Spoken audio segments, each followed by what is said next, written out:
Welcome to Children of Dionysus. This is Laris. My guest today is someone I care for deeply, somebody who's a great artist, and we always have really great conversations. So, Ariella Mastrioanni, how are you doing? Hi, I'm good. I'm so happy to be here and to see you You because as it's been a well. long time. Me as well, for sure.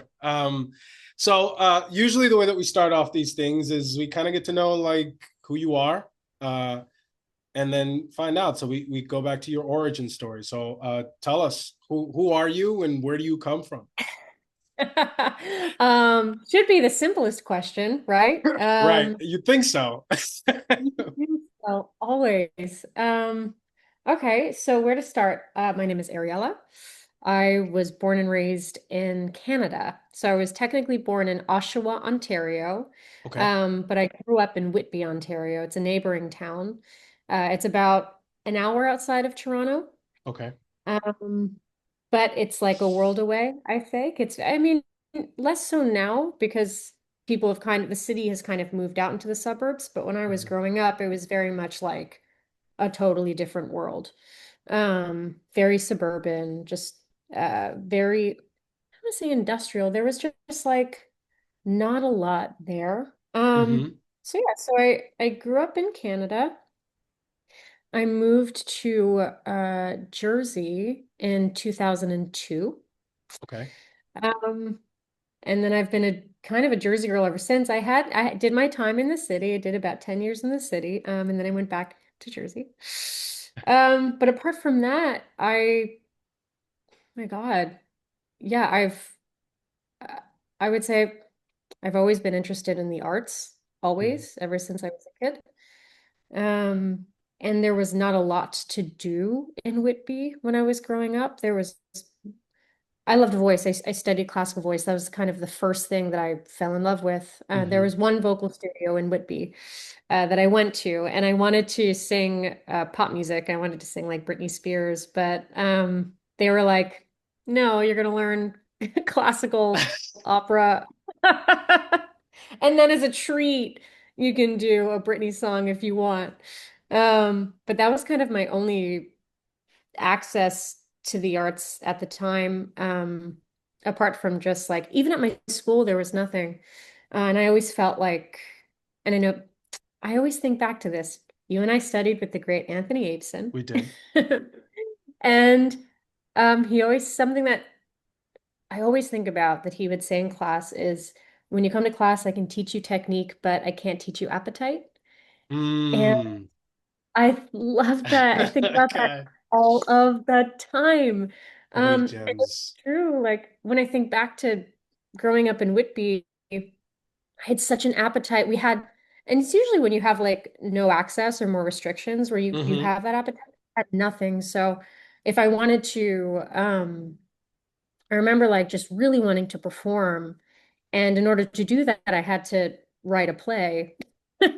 So I wrote a Christmas play and put music, like we did holiday songs as transitions or whatever. I forget what the play was about, but it was about an hour and I had to like I was like 8 or 9. It was like second or third grade. I had to ask the principal if I could do it. They told me they didn't have any money for costumes. I was like, that's fine. We'll make our own costumes. And I like produced a play because I want to perform in front of the school. Can we do it during assembly? Whatever. Maybe it was like a half hour. Um, and I would like force my friends to rehearse during recess. It Oh was like my, a whole thing. you, you were a slave driver. These kids want to go out and play, and you're like, you're not playing Yeah, today. not playing today. Actually, you're performing, you're in rehearsal, you know, Suck it and it's up, Caitlin. well, actually, my one of my best friends, her name is Becca. Because sometimes in my mind, it's like that was a long time ago. I'm like, was it really like, how much of that am I embellishing, or how much like this is a real true fact for me in my memory? And then my friend Becca, like, she messaged me, oh my God, a couple months ago. She was like, "Hey, remember when you would always like make us learn dances during recess?" And I was like, "Yep, okay, confirmed. This actually very much happened." But yeah, that is, I guess, oh my God, part of me. I took a detour. I don't know. I was always very intensely focused on um, first voice. Then when I moved to the States, it was theater, musical theater. Mhm. And then in college, I took a detour. I felt like we've talked about this. I was kind of between, I was so intensely focused on training. Mhm. During high school, I was in like every single theater company you can imagine. I was like doing the school musical theater, I was doing regional musical theater, I was doing taking acting classes, I was taking dance, I was everything was about training. And then when I had to decide to like it felt natural or it felt obvious to me throughout high school that I was going to pursue like conservatory training. And then Mm. by senior year, I was like, wait, I don't know how to be a human. I was like, I think I might need a break from this environment because I think for me, the thought of like studying with a cohort of 10 to 14 people and continuing this training, it just felt like it wasn't the best fit. I needed to uh, converse with different people and like Mm. learn about different parts of life. So I ended up taking a detour and studying journalism and philosophy, yeah, at Fordham. Wow. And that's a little bit about me. What And I love what sports. so well, let's take it back a little bit. So I mean, for an 8-year-old girl to be like, this is what I want to do, and like to recruit all these other people, that's pretty significant. At 8 years old, I was picking my nose and playing video. Like I wasn't, there was no coordination happening I at eight actually years old. kind of doubt that. I No, actually kind of doubt that, to I be mean, I was honest. I was You were probably like playing reciting sports as Shakespeare. no, I didn't get into Shakespeare until I was in high school, and I was like a closet theater geek. I was a jock. I played a lot of Oh, okay. sports. Yeah, Hey, and that's yeah. cool. So as an athlete, like it can be a very different world. When I was coming up, like I played all of the combat sports. If I got to hit people or get hit, I was about it. As kind of a Neanderthal. I mean, it's always there, right? Like it's underneath the surface. And I remember when I was in high school, like we had to like take an elective, and I picked drama for some reason. I wanted to be an actor when I was like 10, but Yeah, I'm the son of immigrants, and like you just don't do that. It's not like a right. thing necessarily. And so anyway, so I'm playing football, whatever, and then I take this drama class, and the first thing I ever did was Romeo and Juliet. I did Romeo. I Mm. totally forgot about it till I'm talking about it now. But like, I didn't want any of my friends to know because I was like, my friends are gonna think I'm gay, and they're not gonna like whatever. Like, it was that whole thing, and Yeah. I really loved it, but I didn't tell anybody. And then somehow I told like one of my friends, and they found out, and they were like, "Bro, can you do a monologue for us?" And I was like, "Yeah, I guess." Yeah, and Oh. like I started doing it, and they were my biggest fans. They were like, "Bro, every time you gotta like do a monologue for us." Like, so the Oh whole my time I God. was scared that these Neanderthals, these friends of mine, were like gonna be like, "Dude, you're gay. No, we don't see that shit." Da, da, da. But like they were about it. Like they really wanted to see it. So I was like, Oh, "Oh, that was cool." that's You know? really cool. What a special group of friends too, because like it could have gone the other way where they discouraged you, but like for them to be like, maybe you were the portal for them to kind of like touch that part of humanity for them too, you know? Because maybe Yeah. No, I think that that's a great point. Like, first of all, we never know. Like, we don't know what we are to other people in terms, you know what I mean? Like yeah, I feel like we take for granted whatever we are. And we're like, oh, there's nothing special, blah, blah, blah. But like, just like you said, you could be the portal to somebody else sort of seeing another world, or maybe yeah, them living vicariously through you, and you don't necessarily realize it. And the other thing is also, it's like, don't judge a book by its cover. I had all these ideas in my own mind. I was one of these guys, and I had this right. idea in my mind. I judged guys that I was like, that they weren't or whatever, and they ended up being my biggest fans. And so it's like it was really cool. And it turned me on to like the fact that everyone loves what we do. Really. Everyone watches story. Everyone watches Right. movies or plays or reads books or Right. watches something. Like everyone loves it.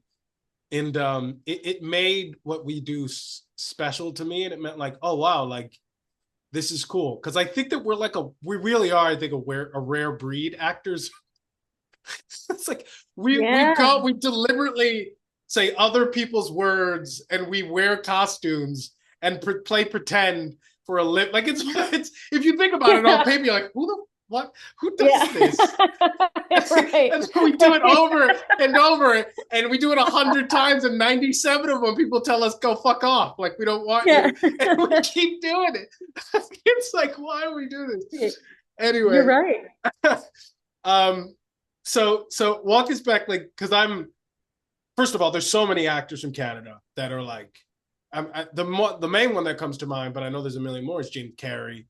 Really talented actors from the Great White North, and there's something about Canadian actors I become a fan of. There was a show called Slings and Darrows.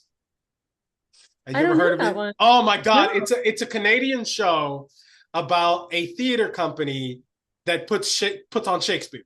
So it's supposed to be like about the Strat. I guess you guys have a company called Stratford up in Toronto, Okay. the I'm Stratford actually Theater not Company. familiar. Yeah, yeah, Anyway, but it was like I just thought they were hilarious. I was like, Canadians. yeah. I was already a fan of Jim Carrey. I was like, you guys are wild. So talk to me about growing up in Canada. I always have this image of like it's always snowing and frigid cold, but it can't be all that. Like there's got to be other No. shit going on.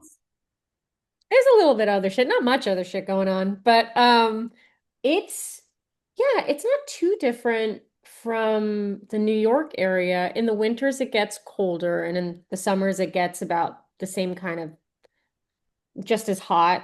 Yeah. Hot summer, really cold winters. The air is different. It's like less humid where I grew Okay. up. So it's like when it's freezing, it could be like literally like minus 20 degrees, but it doesn't feel that way. It's like dry. It's like this really Mm, crisp, um, yeah, it's like crisp and dry and it's cold, but I don't know. There's something about a New York winter that feels it's like the wind and the yeah, wetness. it's the river. It's the river and then the ocean and then the other river. You're between Yes.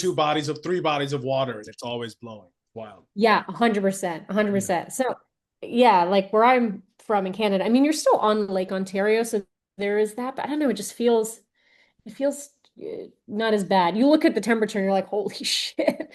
But yeah, no, growing up in Canada, what I love about Canadians, not to generalize all Canadians, but the flavor of Canadians is that we really are just like generally a nice people. They're very they don't really take themselves too seriously, Mm-hmm. I feel. At least that's what I grew up around. Which, like you said, I mean, maybe is part of, at least the actors who come out of Canada, there's that through line, Ryan Gosling, right? There's just something about Right. like Rachel a part McAdams. of, Right. right, Yeah. right. There's like something a part of the Canadian culture that like you're kind of bred to be a little silly in a way. Ryan Reynolds is Or at Canadian least, too, right? yeah, yeah. Yes. Yeah. Okay. So goofy. Okay. I'm starting to see a pattern now. I understand. Yeah, yeah, exactly, Yeah. exactly. Um, but yeah, but like I said, it's I was young, so I didn't really take advantage of everything Toronto had to offer, and it was like tough for my mom was I have two brothers and she raised us. My parents separated and Okay. she mostly raised us on her own. So it was hard. She was working like three jobs.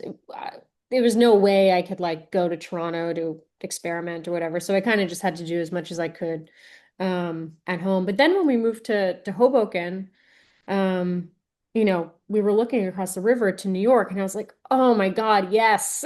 Mm. Like New York is so close. I can do all these things now.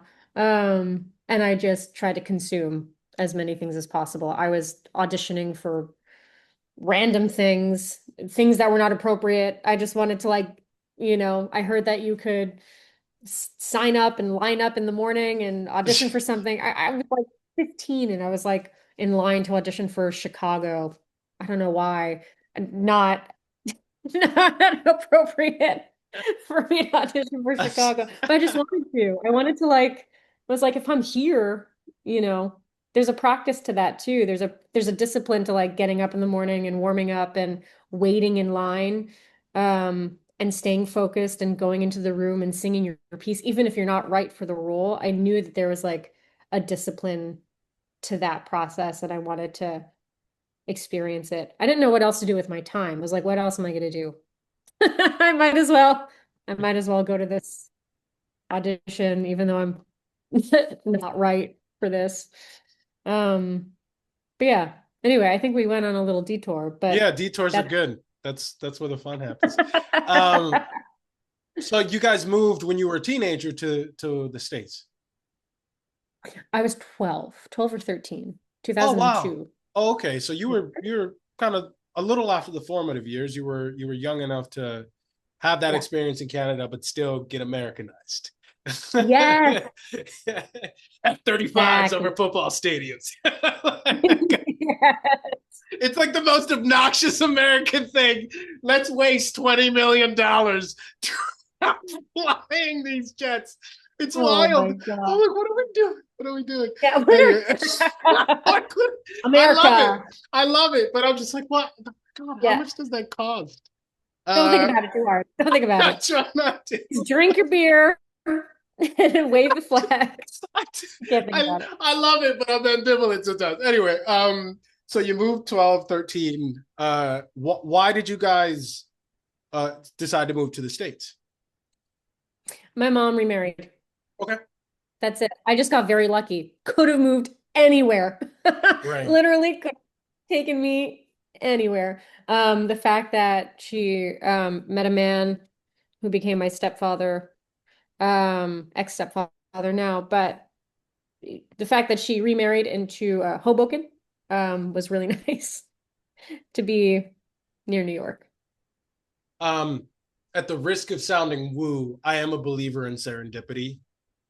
I don't know if things are accidents anymore. Like the more time that goes on, like what are the odds that you're gonna move down to a place where you could be across the river from a place where you can make your Yeah, dreams come true? You know what I mean? Like I think if we're open to it, like things appear before us. I believe that.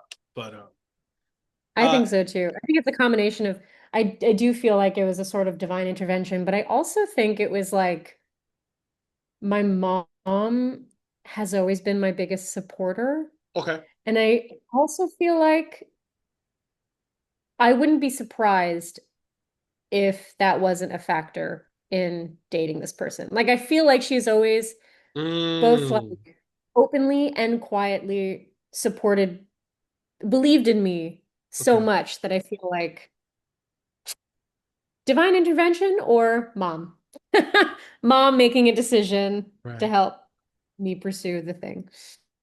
That's So awesome. That's I think awesome that, that you had that kind of support. Like, it sounds like she worked pretty hard when you were like a kid and stuff like that. And that's interesting. I think before the call, you and I were talking about sort of the parental units, and I think maybe they try certain things, and maybe they aren't able to do certain things at one moment, and they try to maybe make up for it in another way. I don't know. You know what I mean? Like, I think yeah. most people want the best, but they don't always have the bandwidth in the moment or the space to make it happen.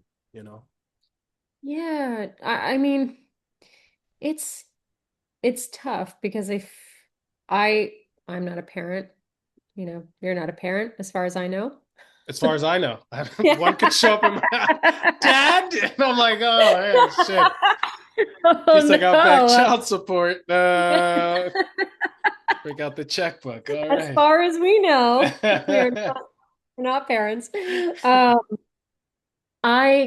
but I try to like, I really try to put myself in that position at times when I'm frustrated with kind of, if we have a conversation that leaves me feeling anxious or unsupported, I try to think like, okay, well, what does it mean to be a parent? And like, how do you, I really do think it, for the most part, everyone's situation is different. I would like to think that it's mostly coming from care and a Mm, lack of understanding of how this industry works. I mean, we're in it constantly, and I would feel like even people within the industry don't know how, no one knows how it works. no, So they don't. there's this like pipeline for security. There's not Yeah. like you're learning a trade in a different way, but like you're not going to trade school to do this thing to have there's no like path. There's no there's no real assurance. There's no, and I feel like that like it's hard for them to understand what a path looks like. Mm, Um, and I think that's really scary, especially for a generation who grew up, whatever, 50s, 60s, 70s, like it was a different time. And I think having those paths were very important. So it's scary. So I try to give them, I try to give them grace. so grown up. I don't. Like, sometimes I just want to be mad. I just want to be mad at you, and just want to be pissed off because I think I'm justified, but I don't know if there's, it sometimes it's like I'm just being indulgent. So I think Well, because that yeah, yeah, it's super hard. Like what where did you begin to think that way? Because it's easy for us to just get in our fifis and yeah. just assume that I'm right, right? Like that's like the immediate response. Yeah.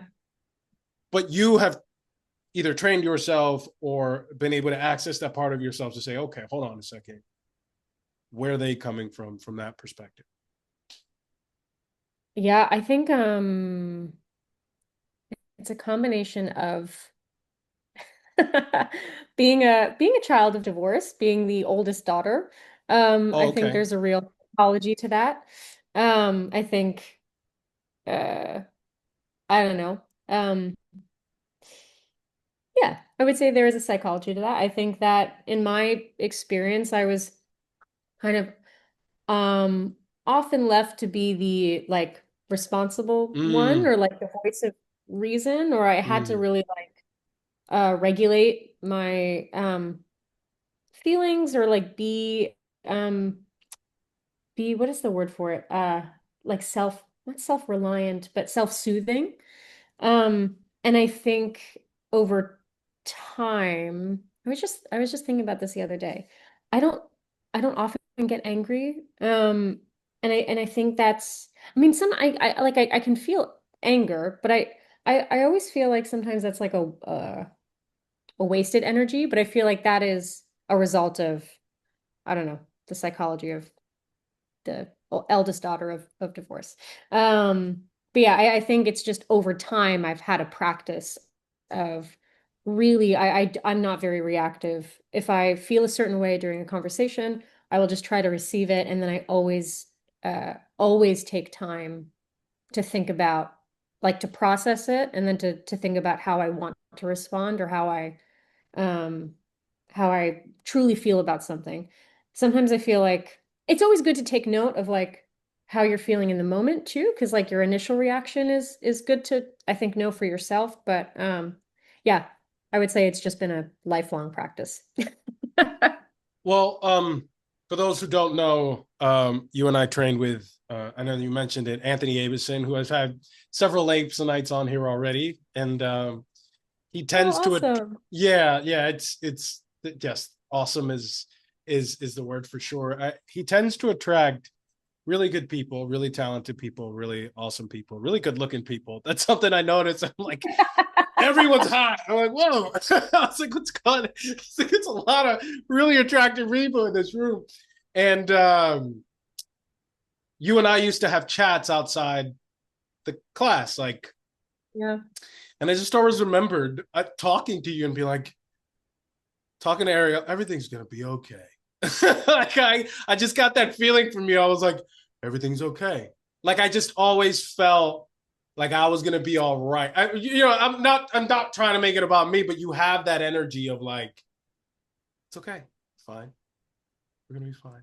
And I think that that's such an important thing, energy to have in a business that can be so volatile and so just there's no ground underneath you. It's all Yeah. smokes and mirrors. It's all mist. Like it Yeah. really is. Like, and Really. I hadn't realized that until I just like what you said was like, no one kind of knows. No one has a roadmap. No one whatever. And I have forever like been like, oh, I can't wait to make it. I can't wait to make it. I can't wait to make it in. And then one day I was in. Like I turned around and I was in.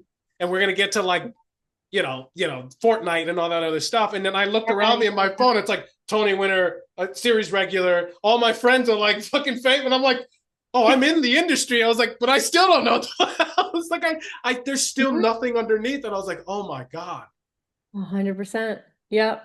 oh my god, like it's all a It, fugazi, yeah. Yeah.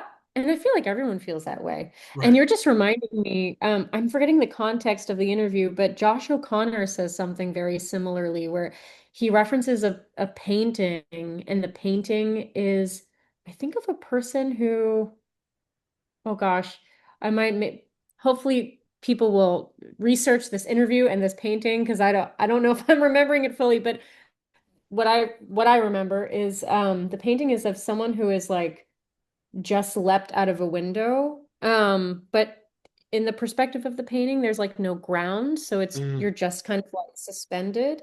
And right. the way he talks about that, he relates it to acting in a way. Um, and it's probably better to find the interview, but it left, even though I don't remember exactly what he said, I got the sensation of kind of what we're talking about, where it's like you don't know what the ground is. Like you don't know, you don't really, it's not guaranteed that there is like a support that you're jumping into, but this, it's like being in this sort of suspended place is like freeing. But I'll have to find it because he said Right. something. I feel like it relates to what we're saying, but it's true. I think everyone is the deeper I or the more I learn about the industry every day, I feel like really everyone's just trying to figure it out. People are better at figuring it out because, they're more veteran and more senior and they have more experiences. Mm, But I feel like it's constantly shifting. The way we consume media as audiences is shifting. I think that's really hard for executives to like rely on data because it's mm, shifting.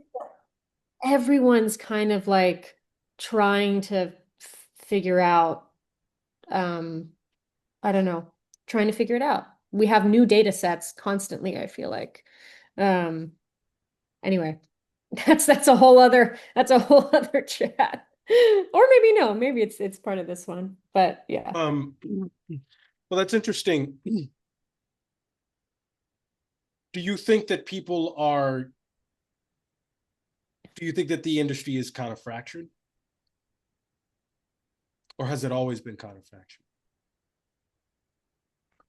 I guess I don't know enough about the history of the business to kind of make a statement with my chest, but Sound I like would Kevin Hart. say, Say it with your chest.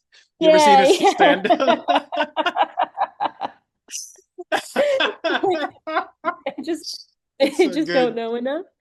Yeah. Um, but I would say that um yeah, I would say yeah, I guess fractured. I'm trying to fractured is the best way to put it. It's just constantly changing. I think our relationship to the arts is constantly changing. We have gone from it being a sort of like community experience or like an active experience to something that's passive. And obviously, I think that's not just the streamers, but it's also the way we consume everything on our phones. And Hmm. I've been thinking a lot about this lately. It's like, I think the way that you engage in spaces and with physical objects is part of experiencing that thing. So like when you open the New York Times, when you first of all, when you buy the New York, whatever newspaper, but let's say the New York Times, when you buy the New York Times and you go to a newsstand and you pay money and you hold it and it's like this big, this paper with a certain weight, and you have a designer who has like crafted the best way in their mind how to like read the stories, and you flip through the pages, you're engaging. That's like how you are meant to engage with that thing. Um, and that's very different from going to the movies. You know, going to the movies with your friends, holding popcorn in your lap, the room is dark, you have one bright wall and you're silent, you know, for 2 hours and you're like there in the theater, in a cold theater, and you're eating whatever, salty and sweet. You're engaging. Raisinets. That is part of the experience of that.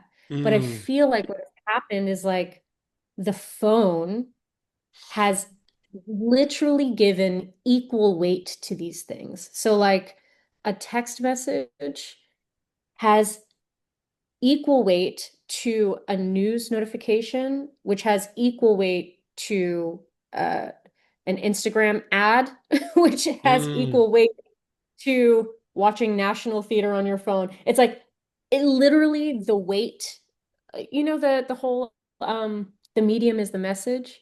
It's mm, like the way we interact with these things, it's the medium is part of the message. So if you're consuming everything with this 1 pound, you know, whatever, Black Mirror, right? Um, you're giving equal weight. And an Instagram ad is does not have equal importance to a news notification, and it does not have equal importance to a phone call with your grandfather. Like those are completely different experiences, but we've homogenized all of it.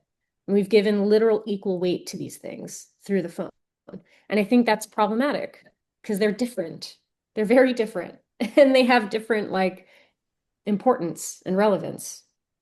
That's my theory. what do you I like that theory. It works for me. What do you think the remedy is?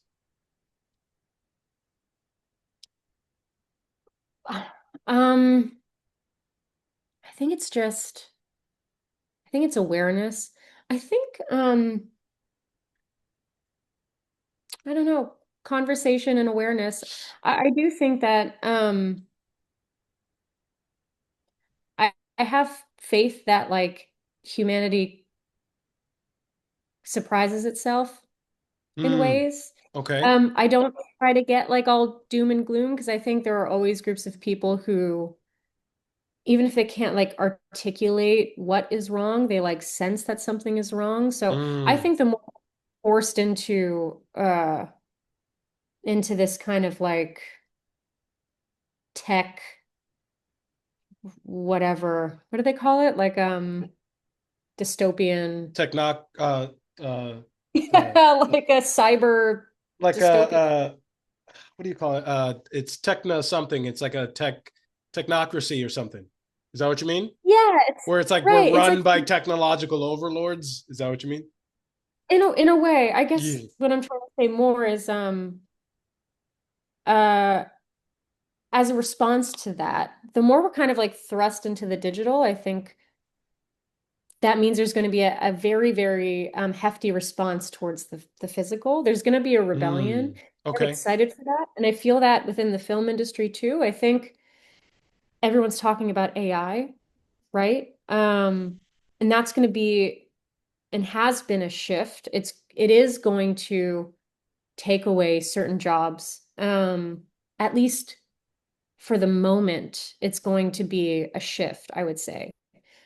But I think the more exciting shift is the response to that is going to be the creatives who are really going to like thrust, like go back into the physical. So I would say like there'll be more of a continue to be more of a boom for shooting on film or like making practical things with practical effects instead of digital Mm, effects, like filming like the way we did Gazer, like getting a, you know, more people are going to be frustrated. I think the angrier people are.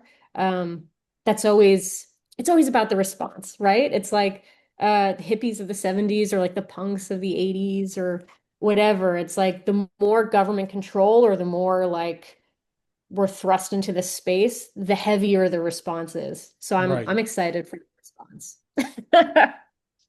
That's amazing. I noticed the difference. Like, I mean, obviously after the pandemic and stuff like that, so many things went to Zoom or we're on Zoom right now or virtual and stuff. But when people finally got after they got there was like a period where people got really weird in person. But hopefully Oh we're like yeah. people that had lived in the real world for decades, and they were like, didn't know how to. But like after that settles in, the Hmm. feeling of being in the real world in a tactile, kinetic environment is so good. And I noticed Yeah. it with myself, like, because I live on the computer because this is how I do my job. So on and so forth, I'm always sort of looking at a screen. And I realized I was like, when I would get done with a task, I would like go to social media or go to whatever. And then like lately, I've been trying to just not do that. And then I'm like, at Yeah. first, I'm kind of like, why is it so quiet and whatever? And my body kind of goes, what's going on? But then then I stop and I can sort of hear the birds chirping and I can hear the sirens Mm, blowing and I can feel the wind. And all of a sudden my senses start coming online and it's a different feeling. It's not when you're in the screen, yeah, you're getting hit with dopamine and stuff like that, but it's very different when you're out yeah. here. And it's like Yeah. it's as if ancient parts of us start waking up. And I I, remember I was sitting just, I have like a window here or whatever. And I just sat there. I was like, I'm going to put my timer on for 30 minutes and I'm just going to sit here. I'm not going to listen to music mm, or not, whatever. Like I started having like existential questions about like, I wonder how many people lived in this room. Like how many people I slept love in this room? that. And I'm looking at the I sidewalk, like, love how many that. millions of people have walked on that sidewalk? That park's been around since 1935. How many families have walked with their children that have lived and died? All of these questions, because I wasn't assaulted by someone else's opinion. I started asking the real questions. Yes, you weren't distracted. Right.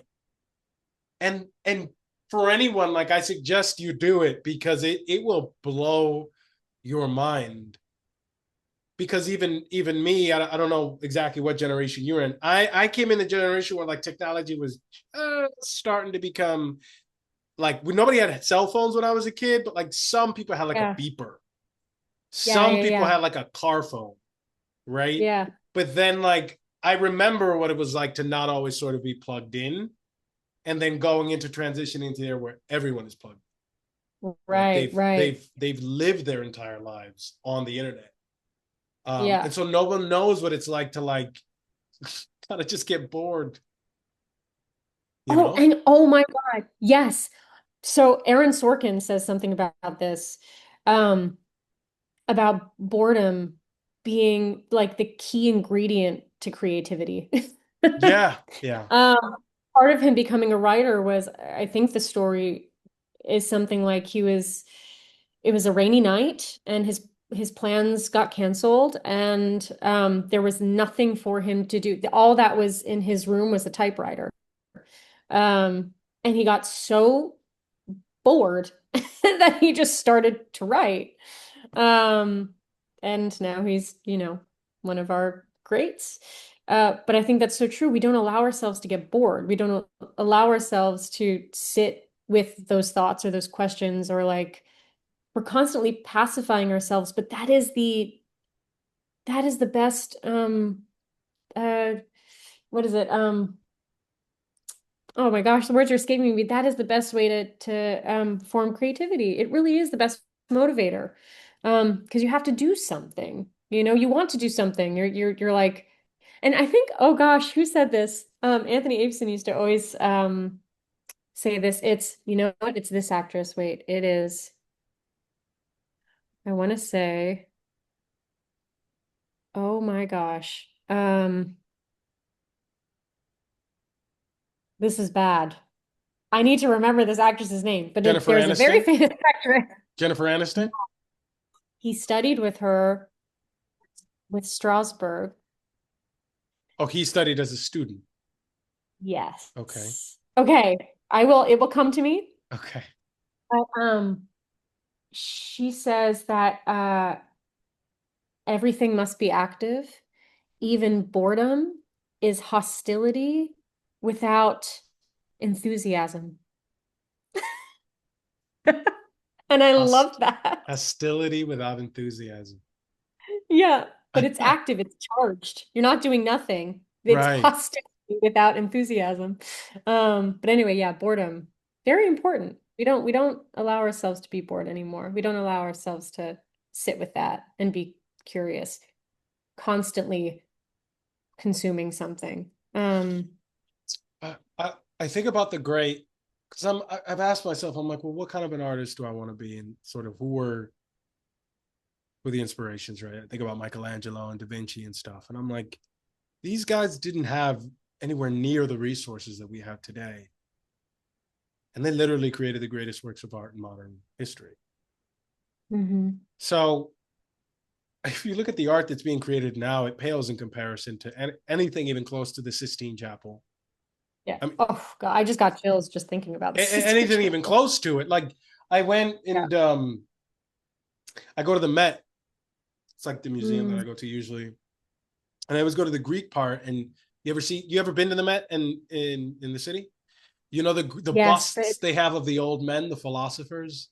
oh yeah, yeah, yeah. Yeah, and you can, for anyone who isn't in New York, if you go to New York, just go to the Metropolitan Museum of Art, and you can see the folds in their faces. You can see the Mm. creases in their crow's eyes. You can see the expression. And I think I look at those busts and I'm like, some dude took a chisel and made this out of marble with his hands. This wasn't a computer that did this. This was a human Right. being was chiseling away with this much, I mean, absolute like detail. Yeah. This is what we're Focus and capable, care. right?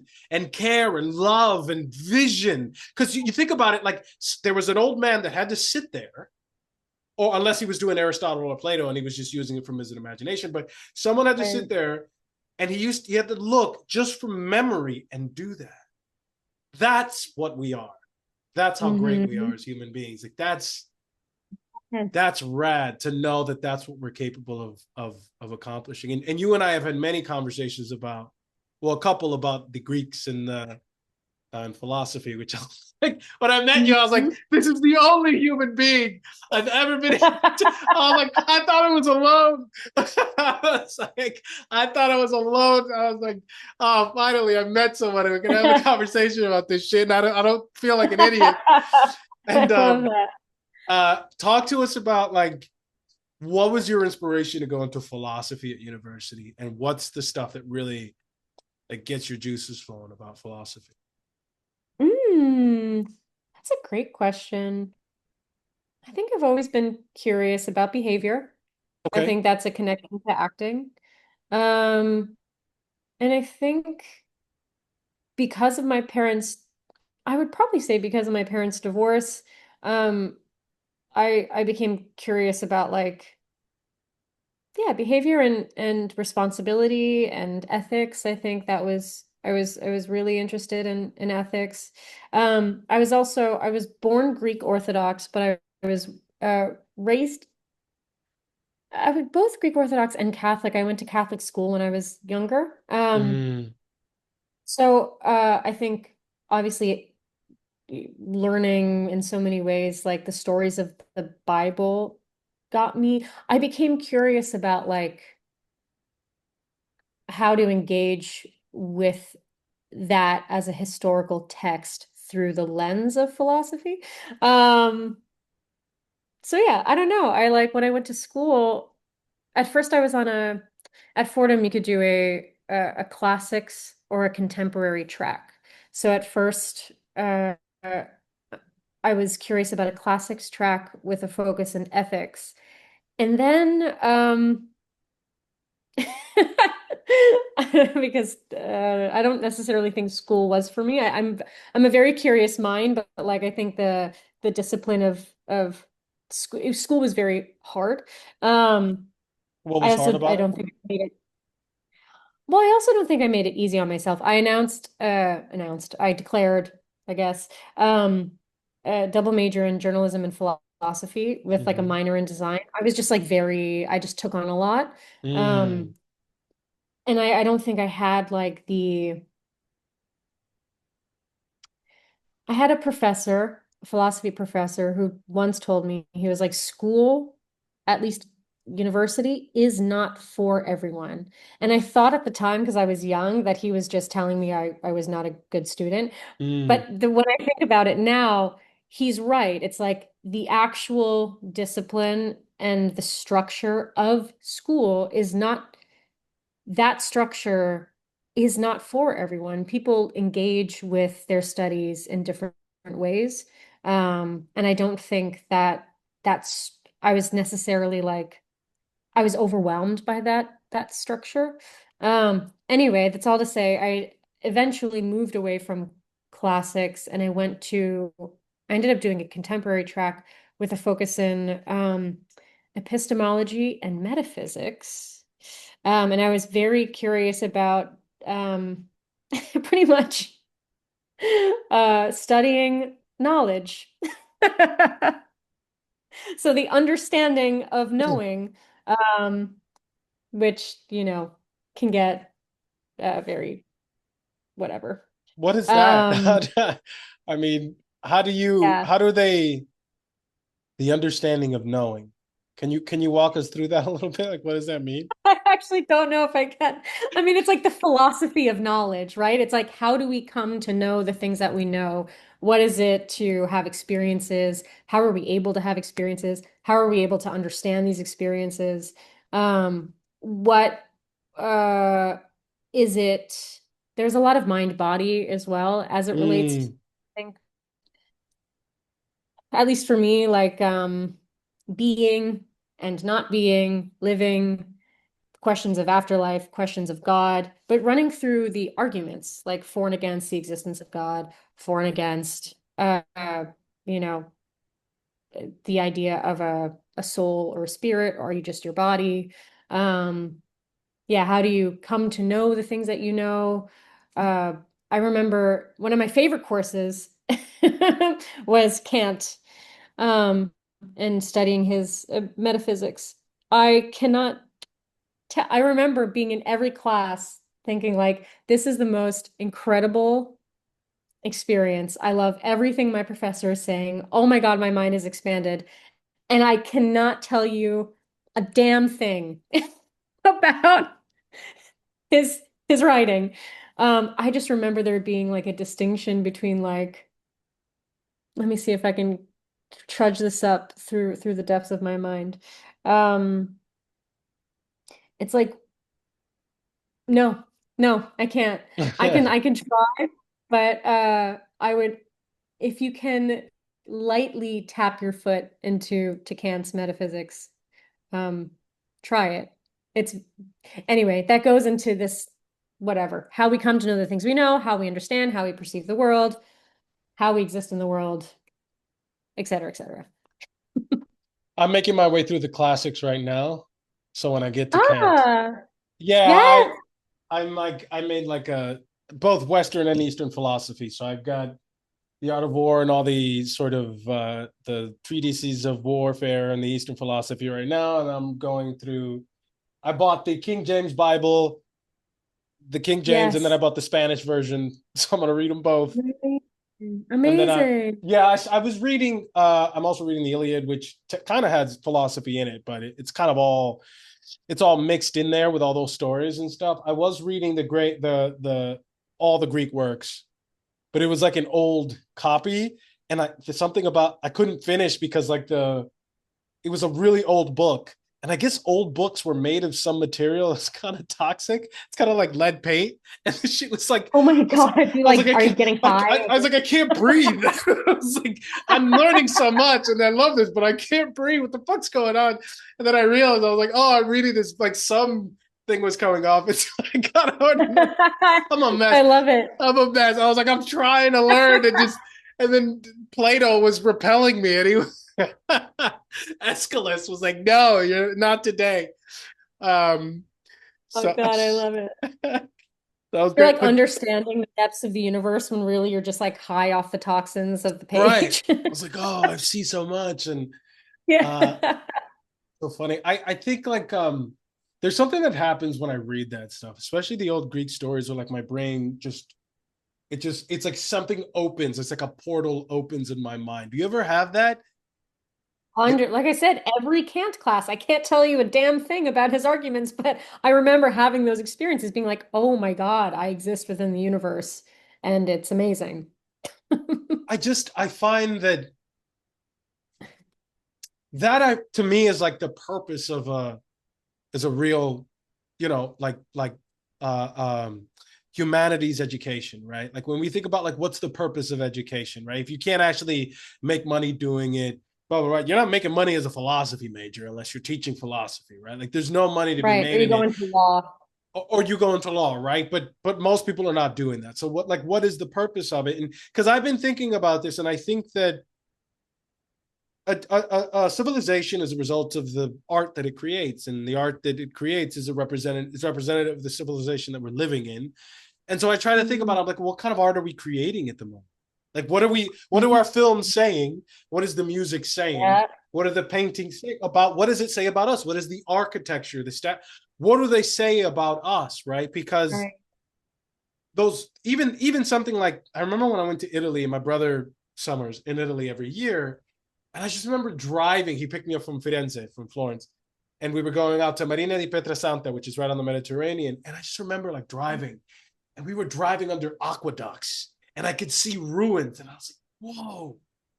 I mean, the Yeah. aqueducts themselves, just the things that carry water, were beautiful. They were works of art. And I was like, Yeah. these people loved beauty so much that the thing that was just supposed to be like functional was still beautiful. Yeah. Yeah. I love that. I just That got chills. it's incredible, right? And I'm like, oh wow, like what if we could do that and then surround ourselves with all that beauty, and Hmm. because I do believe that beauty has the capacity to heal people, whether they're beautiful words, beautiful images, things in the Yeah. environment, flowers, nature. Like it really does sort of open us up to what's going on underneath. And so it's like, maybe go to your point, the earlier thing, it was like what we're meant to do is usher in the new golden age of art and beauty, and the tactile reality of what we're capable of, right? And move people in that, at least that's sort of, I think maybe that's why I'm trying to read this stuff. It's like I need to, before it dies, before I die. And so that shit that Yeah. comes out of me is like, oh, it's good, it's created. I don't know if you agree with that, or like if that makes sense and stuff, but it's, I think it yeah. makes so much sense. And I do agree with that. Um, a lot. You actually just, oh, the thought just left my head. But this idea of, oh, I've been thinking about this lately. So, you know, religion, I think, is has pros and cons, right? I think Sure. looking at religion open-mindedly, not necessarily like, um, I don't, I don't I don't practice, right? Like I don't go to church every Sunday. I wouldn't really call myself Catholic or, Greek Orthodox or whatever.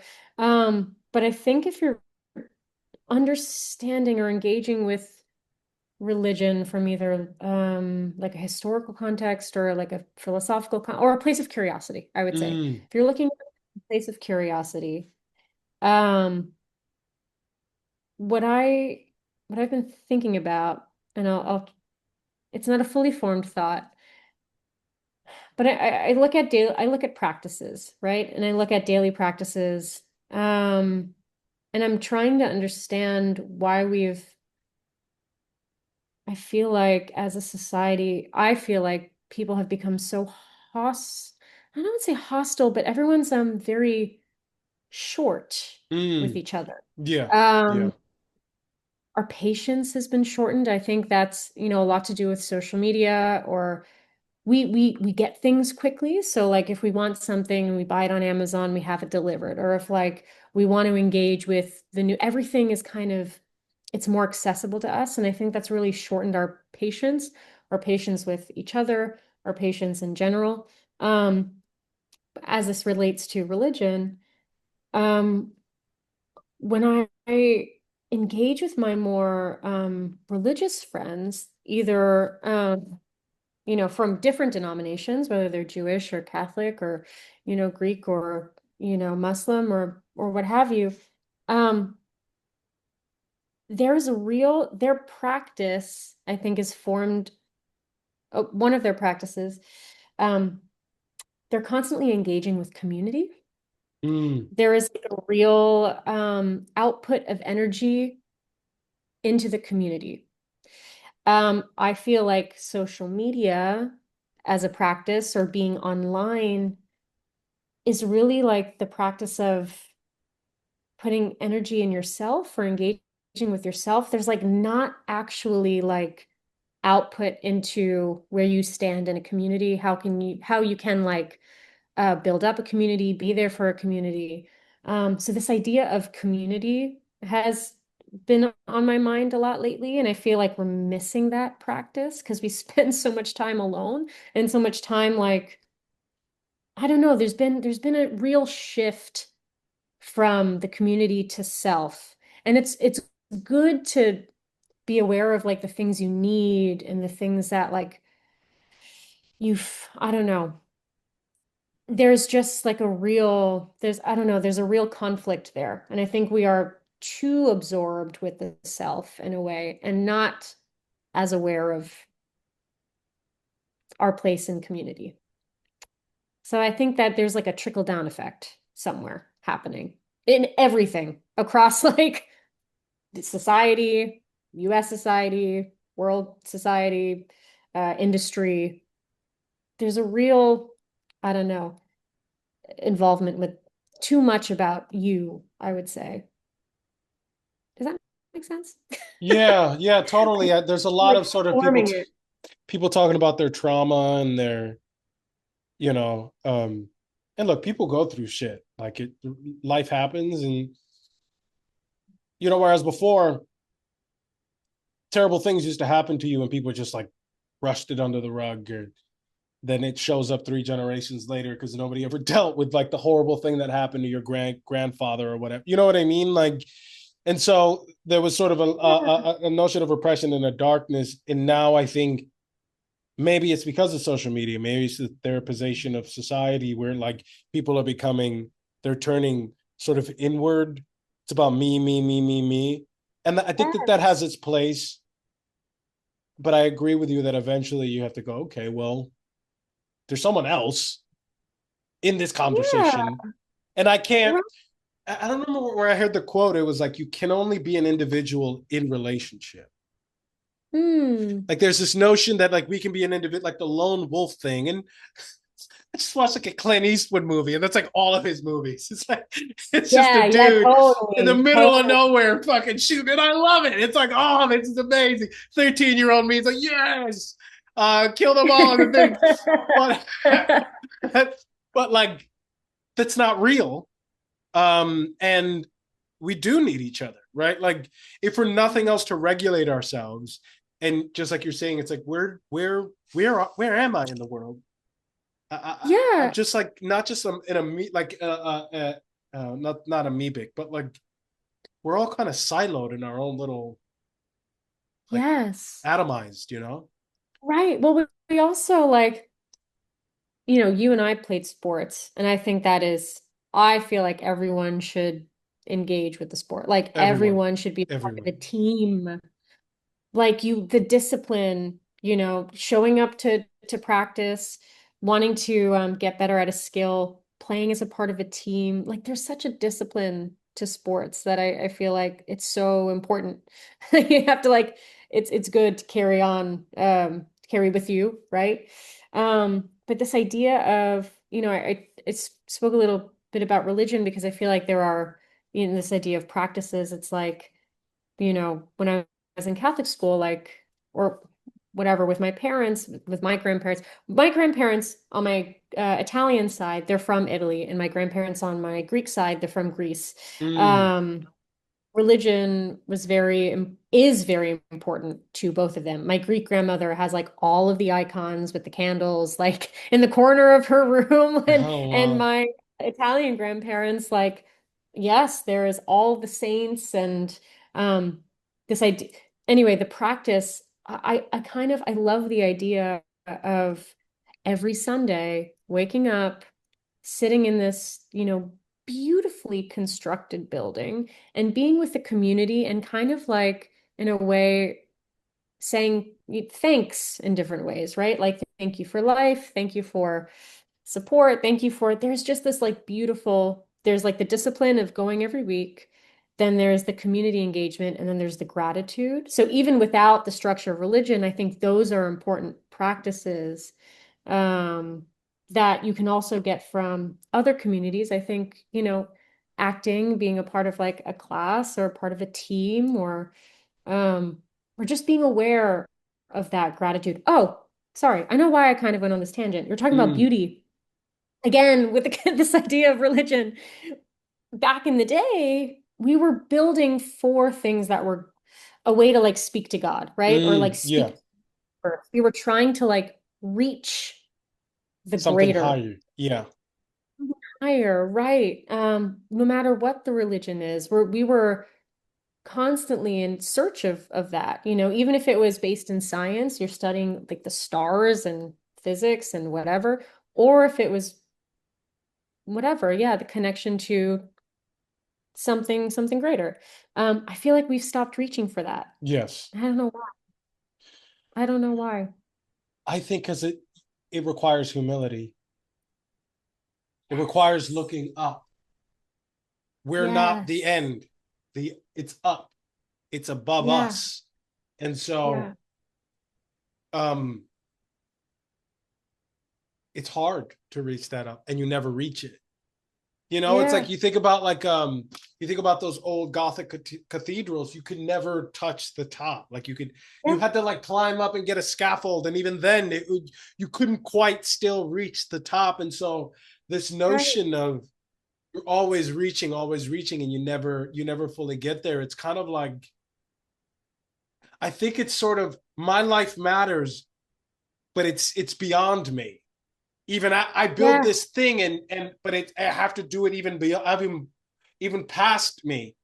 It's more than me. Yeah. You keep going, and so that in a world where it's me, where it's I'm the center of attention, Right. nobody wants to deal with that. And I think there's No. also a notion of mortality, right? Like Yeah. we're gonna die. When I was talking about like memento mori, I don't know if I spoke to you about those memento mori. Like remember death. You know what memento mori Yeah. means? No, tell me. I mean, I know it was the foundation for Christopher Nolan's film Memento, but Well, so in ancient Rome, mm, the great Roman generals, when they would defeat a great army or have a great battle or whatever, there was campaign that was 10 years young, 15 years old, 8 years or whatever, they would march them through Rome, and they would throw a big parade. All of the Roman citizens would come out, and there'd be a giant parade for them, mm. right? Welcoming them home. The empire has been expanded, even though they were like, we're a defensive empire, which I thought was funny. but I'm a huge fan of Rome, and it's like, no, we're defending the empire, but we're acquiring like 1 million square miles. That's so weird. Yeah. Like, guys, come on, let's call it what it is, right?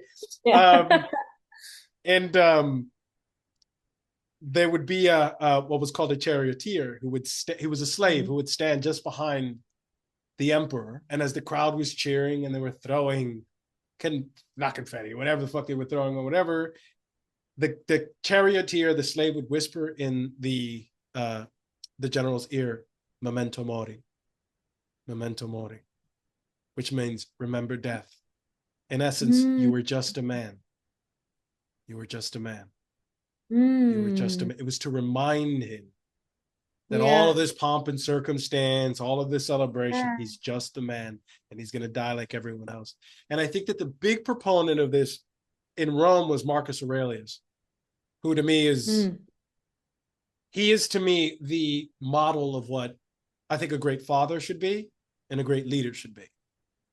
He's a philosopher king, right? Like this guy Yeah. could literally have and do whatever he wanted, but while he was organizing the empire and running the empire, he dedicated himself to grounding himself and writing meditations and trying to find the best way to live in the world.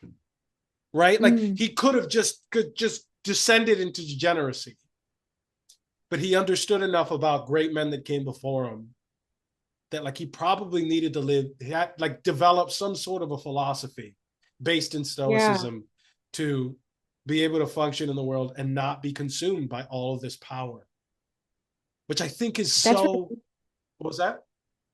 I don't know enough about Marcus Aurelius as a figure to have an opinion, so I would love to hear more about that connection. Well, from what I know about him, right, he was a Stoic, and the Stoic Epictetus, I think, was a Stoic as well, and it was just this Greek school of philosophy, Yeah. basically about like being like in the world.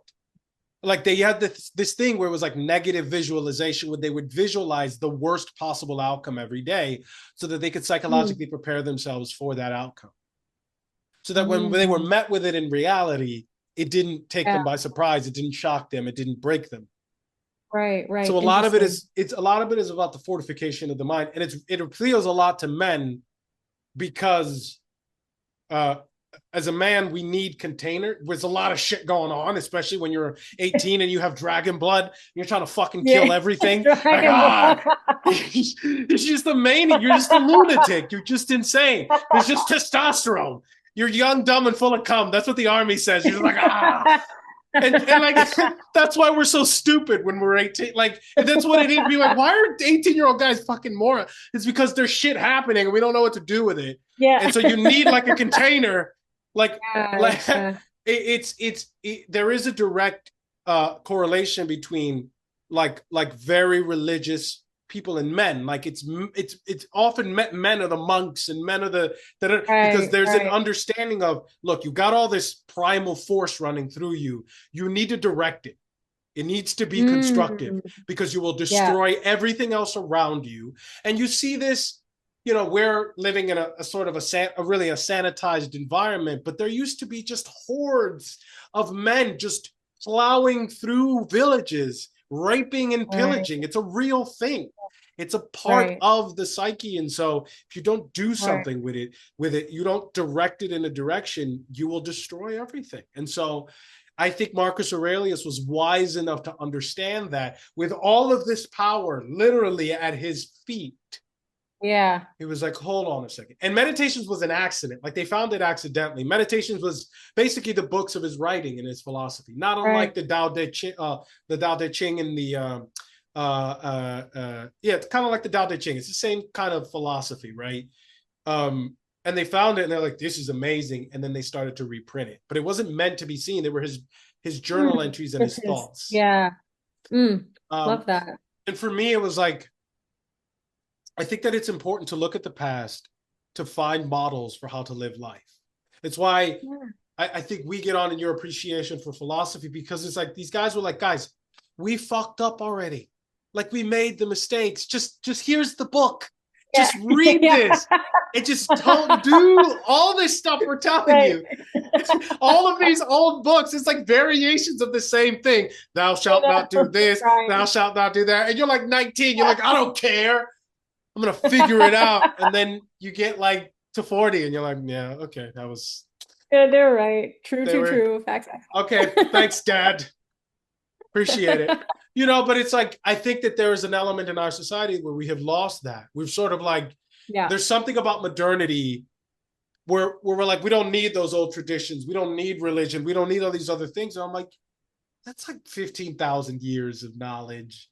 You know what I Right. mean? And if you Right, look right, at all right. the different religions, a lot of them say a lot of the same stuff. And like, Yeah. I was like, Yeah. maybe they're all talking about this. It's one thing if one religion or one mode of being says one thing, but if five or six, like those are the reference points. Right. That's in essence how you find the truth. Going back to what you were saying, it's like the knowledge thing. It's just like there are cross points. And if all of these Right. things cross at the same thing, clearly that's probably the rule. That's probably the Yeah. truth there. Right. I agree. I agree. But we've lost, I think what you're also saying and the way I'm feeling as well, I feel like we've lost that. We've lost we don't know that part of our minds aren't really activated. And like we're lucky because, we engage with people, like this conversation right now, like we engage with people, or we look for people who inspire these conversations, not always necessarily people who agree with you, but who have the tools to um listen, I would say, and to critically think. That's a tool, that's a Mm-hmm. skill. The less we engage with people and the more that we just kind of engage on our own, either by ourselves. Like writing a comment on an Instagram post is not the same as having a conversation. That is a one-way dialogue. It's still a one-way dialogue. You are not Yeah. engaging. Those are all skills that we've lost. Again, boredom, curiosity, those are skills, I think. Those are practices, critical thinking, respectfully disagreeing, um, having an appetite. Again, yeah, curiosity. I think we've really we've dampened that. That's we're not engaging with that part of ourselves. And like you said before, the most important thing to me is the thing that's that curiosity for something that's beyond us. I wanted to find this again, Anthony, the great Anthony Abeson. Um, this is from a poem. I know I've shared it with somebody, so it's going to take me 2 seconds. I know. Aha! Okay. Oh my gosh. This is from a poem by Robert Browning. Mm-hmm. And there is a line that captures this. Um, oh gosh, it's a very long poem, but let me Take your time. try. Let's see. Um, find in page. Okay.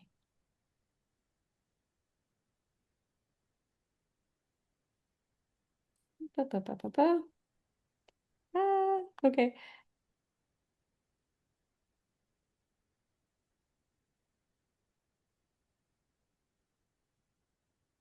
Ah, okay. Um, but okay. But a man's reach should exceed his grasp, or what's a heaven for? Mhm. I love that. I love that so much. We're not, a man's reach should exceed his grasp, or what's the heaven for? We're not reaching beyond our grasp anymore. We don't have that. I feel like we've lost that, in everything. And I wouldn't say in all art, I think there are some artists who are definitely reaching for that. Um, but yeah, I would say there was a period of time where we were all reaching beyond our grasp, and we're not so much anymore. Something you said earlier in the call when you were talking about sometimes when you don't have access to things, you kind of just make something to the effect. I'm paraphrasing basically is you kind of make the most of what you have, right? Like that's kind of what you were alluding to earlier when you didn't have much going on. And I remember training a client. I used to be a personal trainer, and he was a senior vice president of IBM. So he was number two in one of the Wow. biggest corporations on planet Earth. I don't know how the fuck I got trained. I mean, I know how. I was good at my job, and I'm cool. Yeah. So it's like Check, check. check, check. No, but he turned me on to a lot because this was a guy who he's from he's from a Latin American country, and he went from eating bologna and mayonnaise sandwiches with his wife Hmm. at the beginning of working for these people to becoming the number one two guy at the one of the biggest corporations on the planet. And so he became he had heads of state in his phone. He was that guy. Yeah.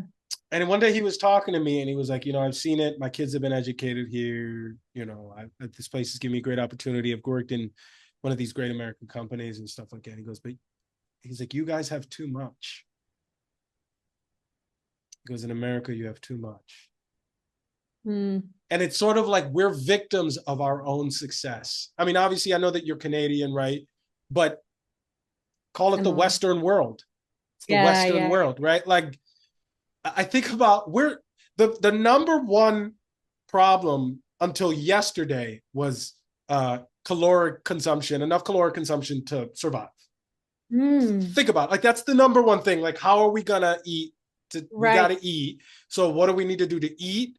Like that was the most basic thing until basically Yeah. yesterday. And then, okay, how do we stay dry and how do we build walls so we don't get raped and pillaged? Like those, like Right. the vast majority of human time, like that was the thing. Yeah. We got so good at solving that primary problem that the poorest people in our country are the fattest. Think about the mind fuck with that. Like we are Right. so good. Whatever the ethics you think of genetic modification, blah blah blah. That's not the question right now. But we got so good Right. at solving the problem with calories that the poorest people, not the wealthiest, are the fattest. And Right. so it's like that's how much abundance we have. That's Hmm. how much distraction we have, and that's how sort of buried we are underneath information, underneath all this other Yeah. stuff. It's sort of like think about when you live in a city, we can't see the stars. Right. Right. Like if you go to a place where you there's no lights around, you can see the night sky and it's filled with stars and asteroids. Just Yeah. think about think about staring up at the sky and seeing the immensity of it and all of these stars in the sky, and you would have no reason but to get philosophical. Like you would, there would be nothing else but you'd be like, there'd be so much Right. wonder, but Wow. there's no wonder now. Yes. Like No. there's no Yes. awe. There's no awe. There's no wonder. Yeah. Yep. 100%. That's a great way of, I think, synthesizing, what we're circling. There is no wonder, no awe. I agree. Um, And the problem is, I think there's still so much to experience that could leave us in wonder and awe. We're yes. like taking that for granted. We feel like we've arrived at the end of it. But even Mm. with each other, I always try to think like, how can I surprise myself? And how can I let others surprise me? It's like you have to, yes, I have certain habits and rituals and I am who I am, but you don't always have to follow those things. Like surprise yourself. Even if that means just instead of, let's say your parents say something they know is a trigger and you usually respond a certain way, right? Yeah, Sometimes yeah. I'll take pause and I'll say, I'm going to surprise myself. I'm going to do something different. Um, and yeah, I think we should let others. I think that's part of the awe too. I'm constantly, and I'm sure you are too, as an actor, I'm always in awe of the way people surprise themselves and each other. You think there are whatever patterns of behavior, but the beautiful thing about humanity is, I don't know, I think we constantly surprise ourselves. But we have to have that patience, I would say. We have to wait for it. Um, and yeah, give each other that grace. Why do you think we don't? I mean, knowing these things, I don't think we're the only ones who have had these thoughts and this sort of understanding. So what do you think is preventing us from this? I mean, you could say that these things are addictions with, and they can be. I mean, the smartest people in the world have are working diligently to keep us hooked onto these things, right? But I don't do heroin. You know what I mean? Yeah, I yeah. don't freebase. Like I don't.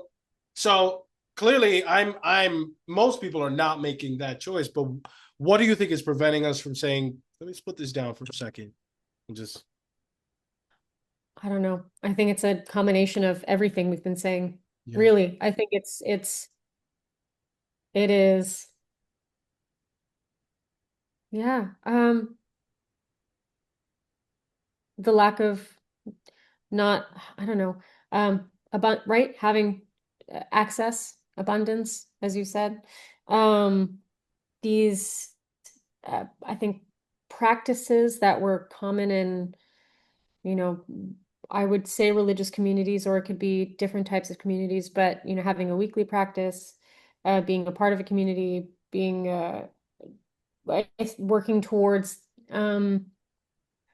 sort of gratitude that goes beyond the self, or like what can you do as a member of a community. I think that's a practice that we don't I would say, I don't know, there are plenty of people who are still active in those communities, but Mm. I look to them a lot, and I think it's a it is a practice. And again, I think social media is really just so destructive. I think it's so destructive for our patients, so destructive to our creativity, to our empathy. It should give us more empathy, but the way the No, algorithm works is it doesn't. the opposite. It's the opposite. It's the Yeah. opposite. It makes us, it makes people that shouldn't be your enemy your enemy. It's wild.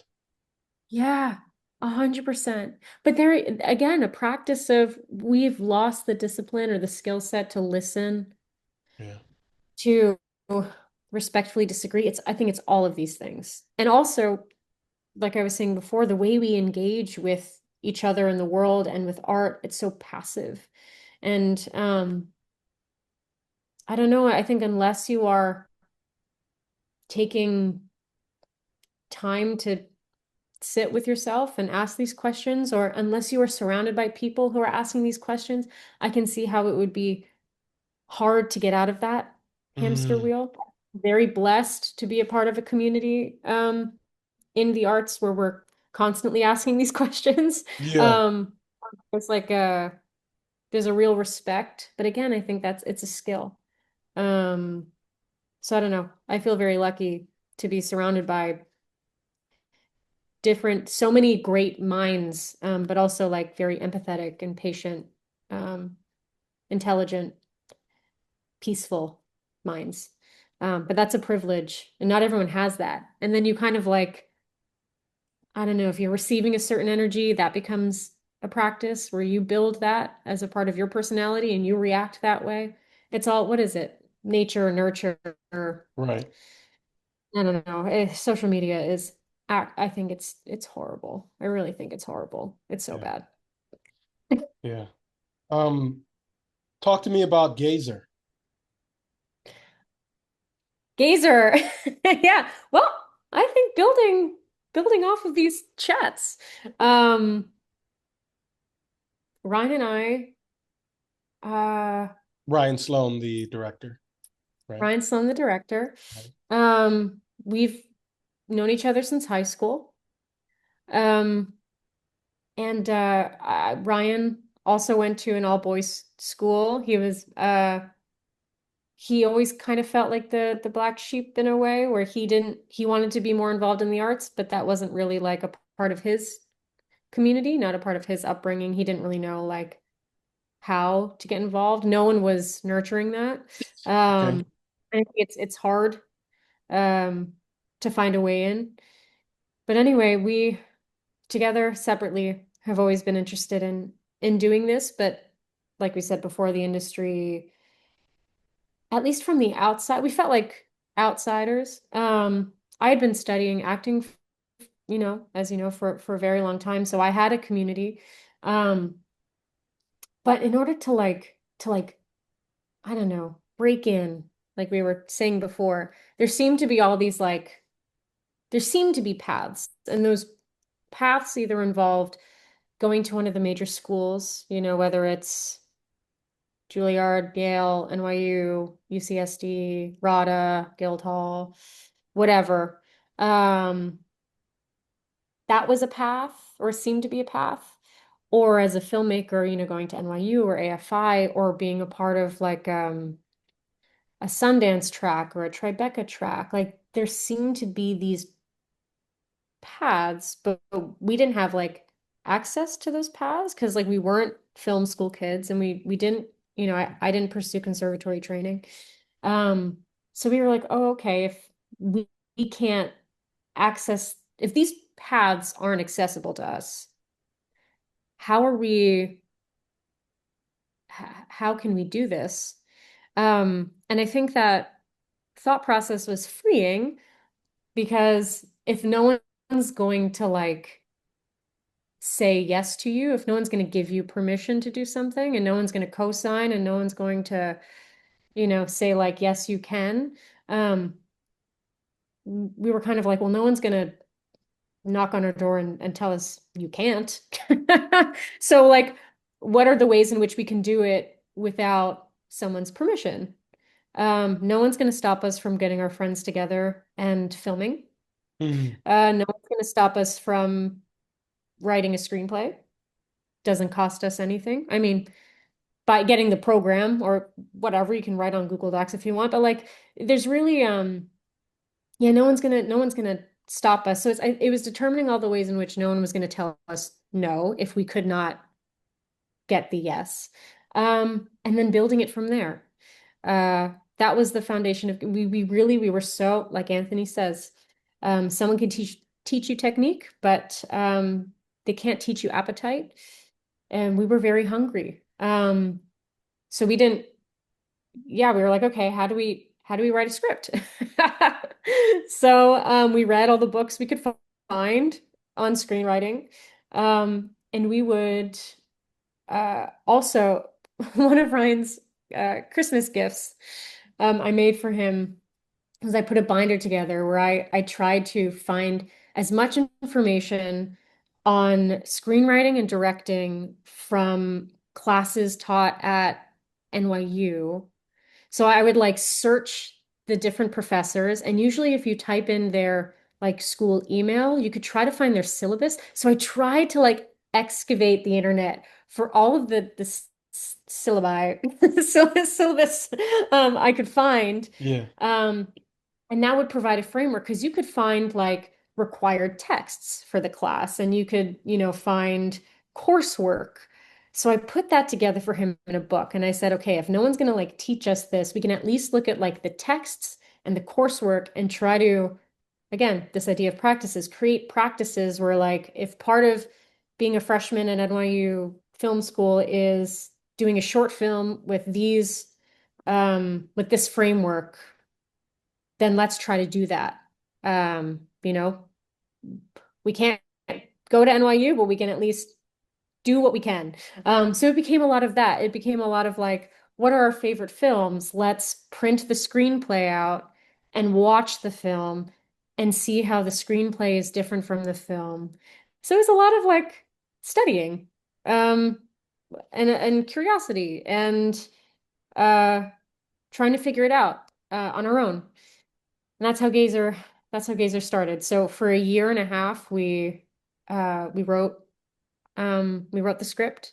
And again, we were just learning as we went, trying to just focus on the things that spoke to us, that were exciting to us. We weren't looking for popular themes or like themes that seemed to like, because this is something I feel like I hear a lot sometimes when I speak to other either like young screenwriters or aspiring screenwriters or screenwriters in school, filmmakers in school, for some reason, a lot of the conversation seems to be wrapped around like what works. So like Mm. I'm working on a horror film because that's what works. Like that's what's easy to finance. Or like I'm working on uh, something with these themes because that's what Sundance likes. And it's like, what do you like? Like I think for me at least, I found that if you try to be clever, you're always like a step behind in a way. And I think the only true thing that you can follow is the thing that just speaks to you the most. So that's what we did. We were like, okay, what film would speak to us the most? What is the type of film that we love, that we haven't seen in a while, that really like gets us excited, that no one would ever make because it's not popular or it's not whatever, but something that we love and we would pay $20 to see. That was like our guiding force throughout the whole thing. So as we were writing, we would look to each other and be like, do we think this is awesome? Like, would we be excited by this? Is this engaging us? Is this like, um, yeah, like, would we react well to this in the theater? Let's go with that. Um, so yeah, so we started writing, and then in April of 2021, we um saved as much money as we could to put together like a 4-day shoot. And we shot the beginning of the film and the end of the film. We were hopeful that we would shoot more, but we didn't. So it ended up being a 2.5-year process where Ryan and I would save, save, save, save. We worked multiple jobs to do it. Um, and then have a little bit of seed of savings to get our friends together to shoot Friday night, Saturday, Sunday. We just did it little by little until the film was done. And it took 2.5 years. And that's Gazer. 2.5 years to film it, 2.5 years from conception to completion. Can oh uh From the idea to going, okay, we're gonna make a film, film it. just to To film film it. was 2.5 years. We And then started writing in 2020. Yeah, we okay. started shooting in 2021. We finished shooting in 2023. So yeah, 2.5 years to film. First of all, no one does anything for 30 days. just so you know, right? Like New Year's resolutions, week 3, people are like, fuck that, I'm done. I don't want to be in shape. You guys went through this process for 4 years. Yeah. I had the privilege of working on the project. So I just want to say that thank you very much for letting me be a part of your journey. Because when you Oh asked my me, you were like, God. "Oh, we're just doing a film together." I was like, "Yeah, cool." And then we're gonna find out where it ends up.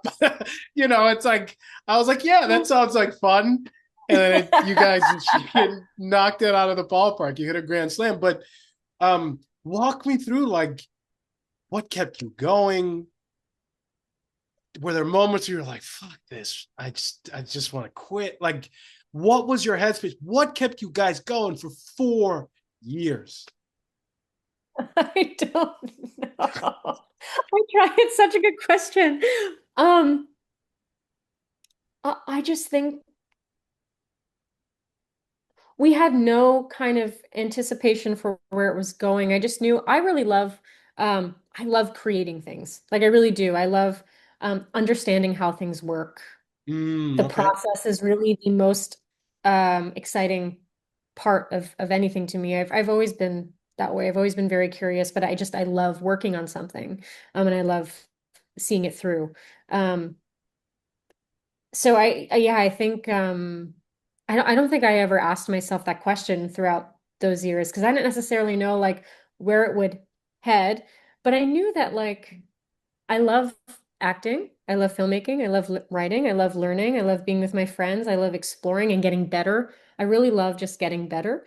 Um, and again, building a practice, building a um learning. I just love learning. So I think Ryan is the same way.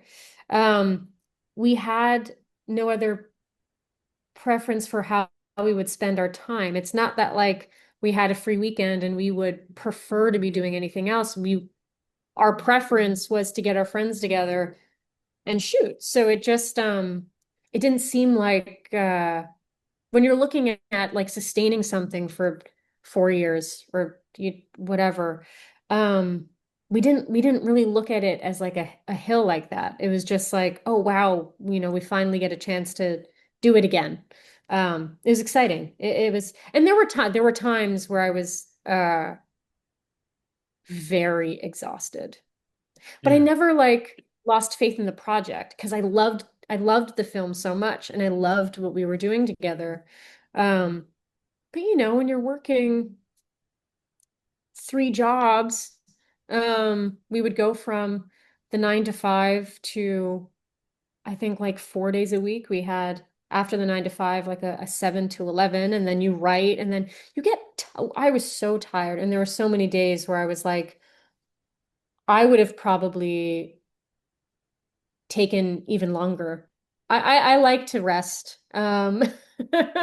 Ryan, um, Ryan is works very diligently. He doesn't, I think, require as much rest as I do. So we balance each other out. So there were days where like um he kept the train moving forward, and we supported each other in that way. But yeah, there were days where it was really hard. It really challenged our relationship and our friendships, but I think honestly the hardest part was not even doing it. The hardest part was like going to Thanksgiving and having your family ask you what the hell you're doing with your life, or what your plan is, or are you buying a Yeah. house, or are you creating a family, or are you going to school? What is the next step in your career? And it's like I think those are the hard moments because I don't know. I think if you're doing something that you love, that's very clear. but it's when other people kind of get you tangled, um, especially Yeah, people you love and respect. It's getting through those moments, I think, were the hardest. But you lean on each other. So Ryan and I had each other. We had our team of friends who also would put gas in the tank. We would um, develop our film and we'd see what we made and it was awesome. And we'd be like, just getting that encouragement from each other. I think that's what kept us going. that's beautiful. What are some of the themes in Gazer? Because it's a pretty unique story. I've never heard a story like it. Yeah, so we were really when we were talking about the kind of film we wanted to make, Ryan, I I asked Ryan, I was like, well, what films do you love specifically, like in terms of like direction or story? And he was very curious about noir. So we watched a lot of noir and a lot of neo-noir, a lot of classical noir. And neo-noir. But we realized that there were some movies in particular that were among his favorites this was like kind of a breaking point with Gazer. We realized that Vertigo was among one of his favorite films. Vertigo, The Conversation, um, Yeah. Francis Ford Coppola's The Conversation, Memento fell into this as well. I discovered one day that they all shared a writing structure called the spiral structure, um, in which, like, as honestly, I might be butchering the description of it, but uh, your protagonist is there's a mystery. He's going, forward in the film, but as he's going forward, he's reminded of there's something that's blocking his path. In the spiral, as he descends into the mystery and into the film, there is a point at which he or they hit that's like yeah, that blocks the path, right? Okay. That's the best way I can describe it. Now there's a better way to describe it. I haven't thought about it in a long time.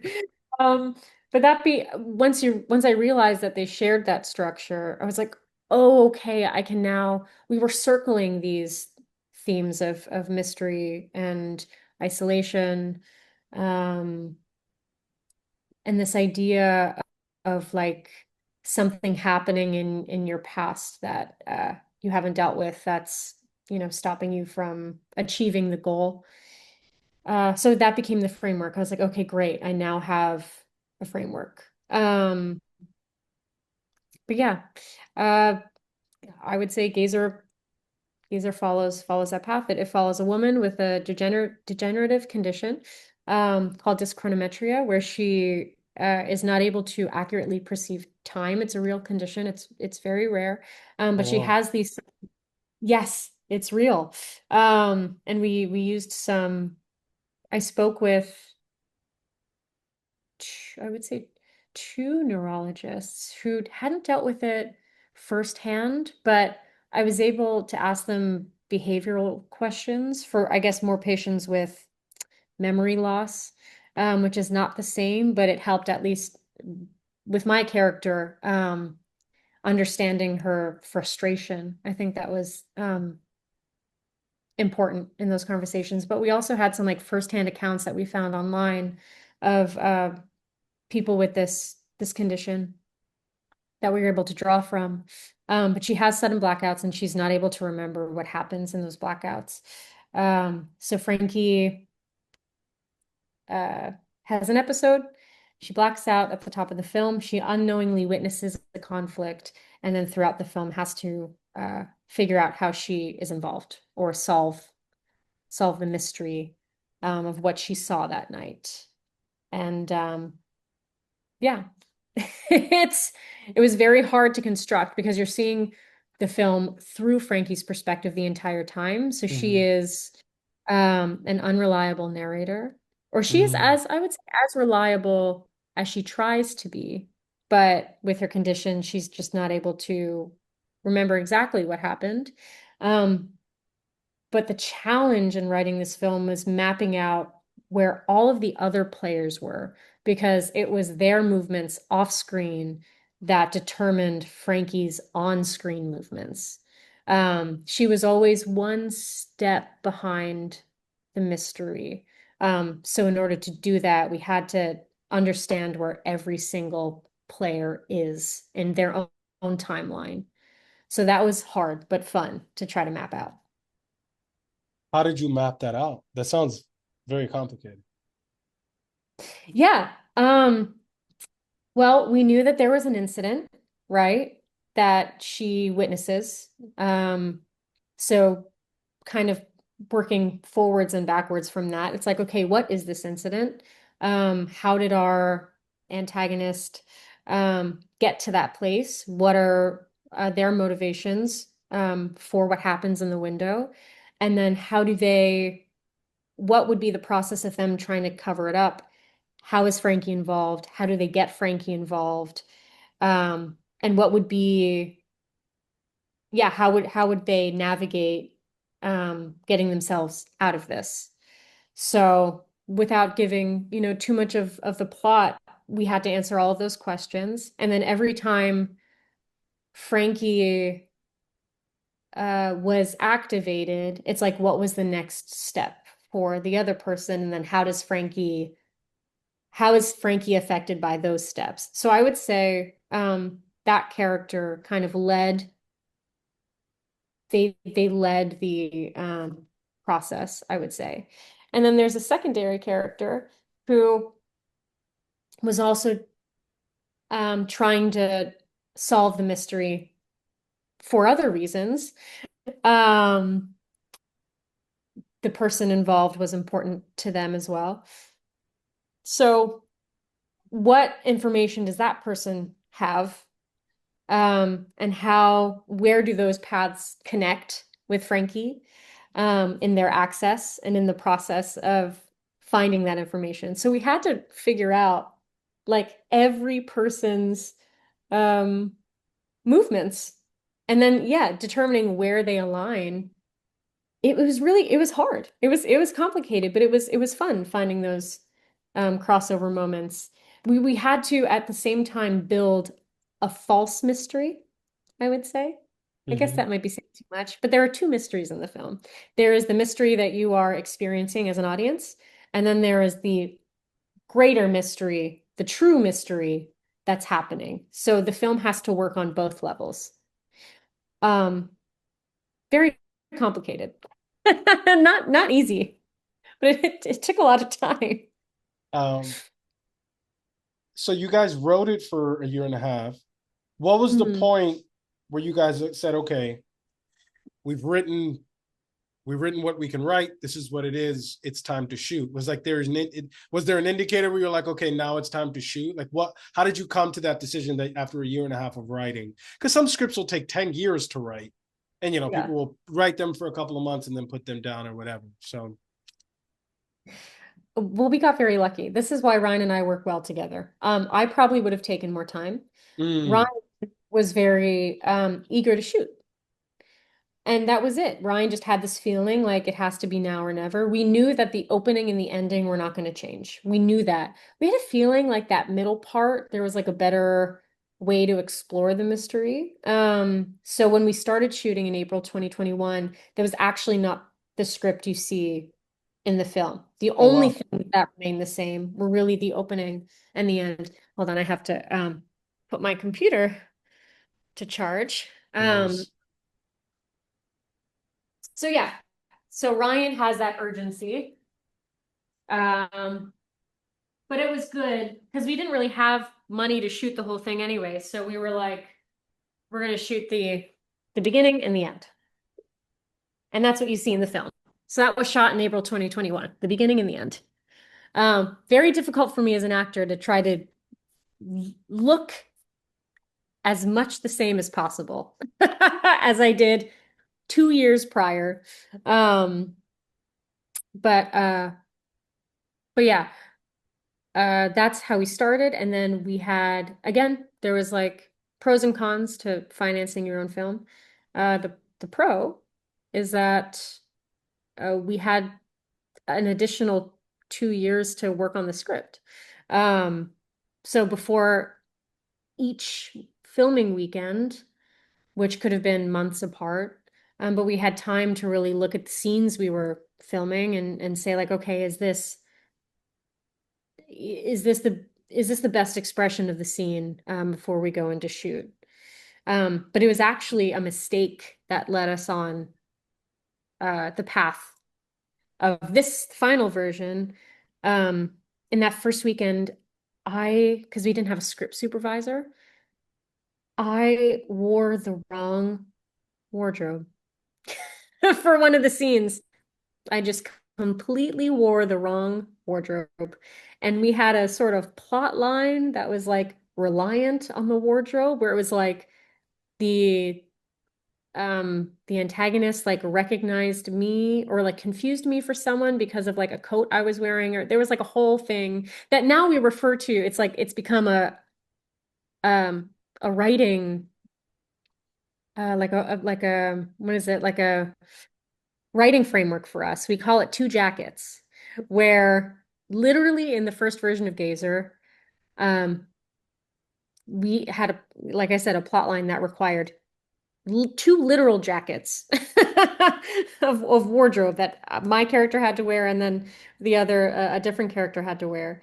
And what we realized, the reason why we use that um, now as a reference for writing is if you have two jackets, that means you're doing the same thing twice. Mm, It means that something can be simplified, or it means that you are, um, yeah, like you are relying on the same plot points to get your point across.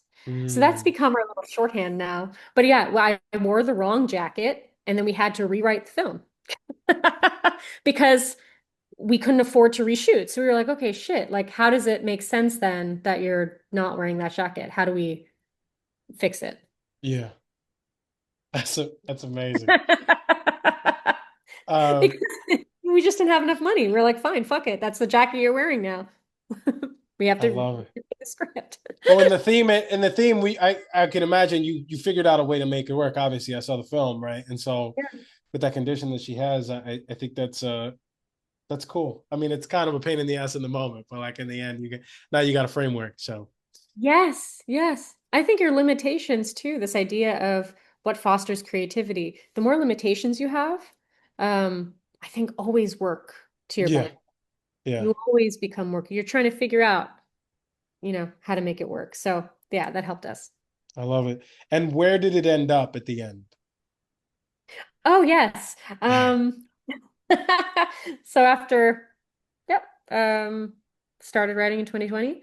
In 2024, was it 2024? Or at the end of 2023, um, Ryan and I did not have any, like I said, no producing partners, no manager, no agent, no connection.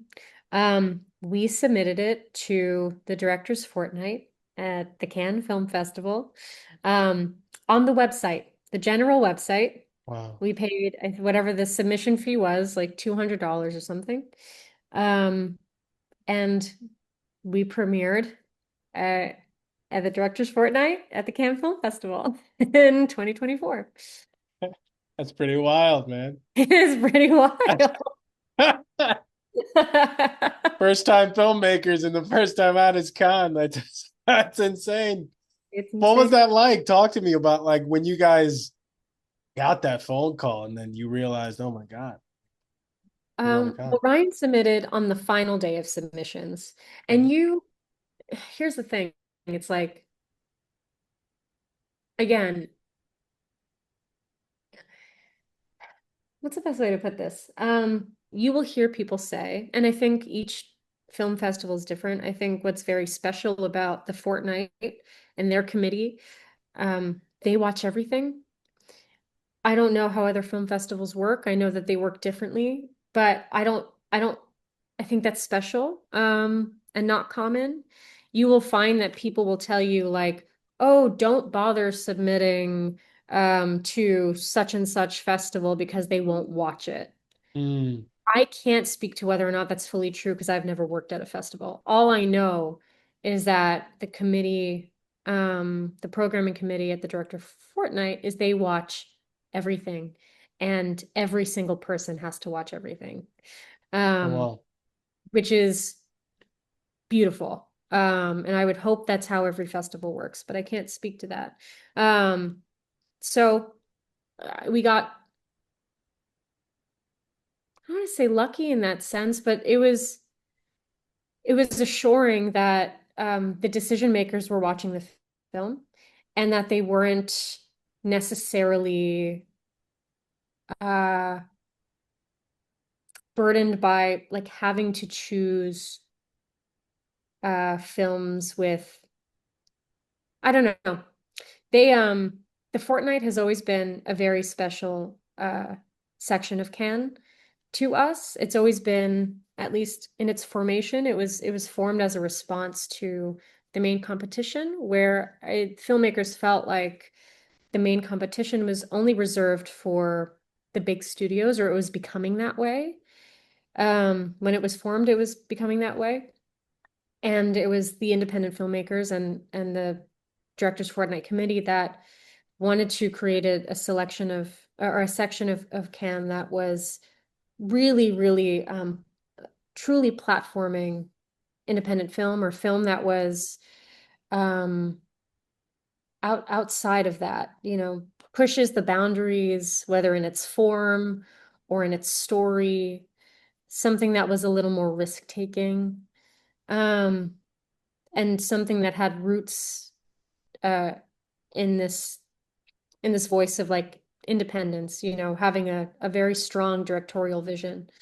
So yeah, we were always drawn to that part of Cannes, to that section in particular. So anyway, the fact that this committee was upholding those traditions, and they weren't just, um, it wasn't just like a pipeline for A24 and Neon, Mm. to start their campaigns. Like they really, the fact that they programmed Gazer is really special. And it's cool.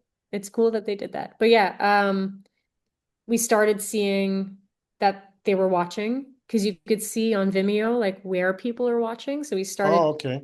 that we got like views in France, and we were like, okay, they're watching it.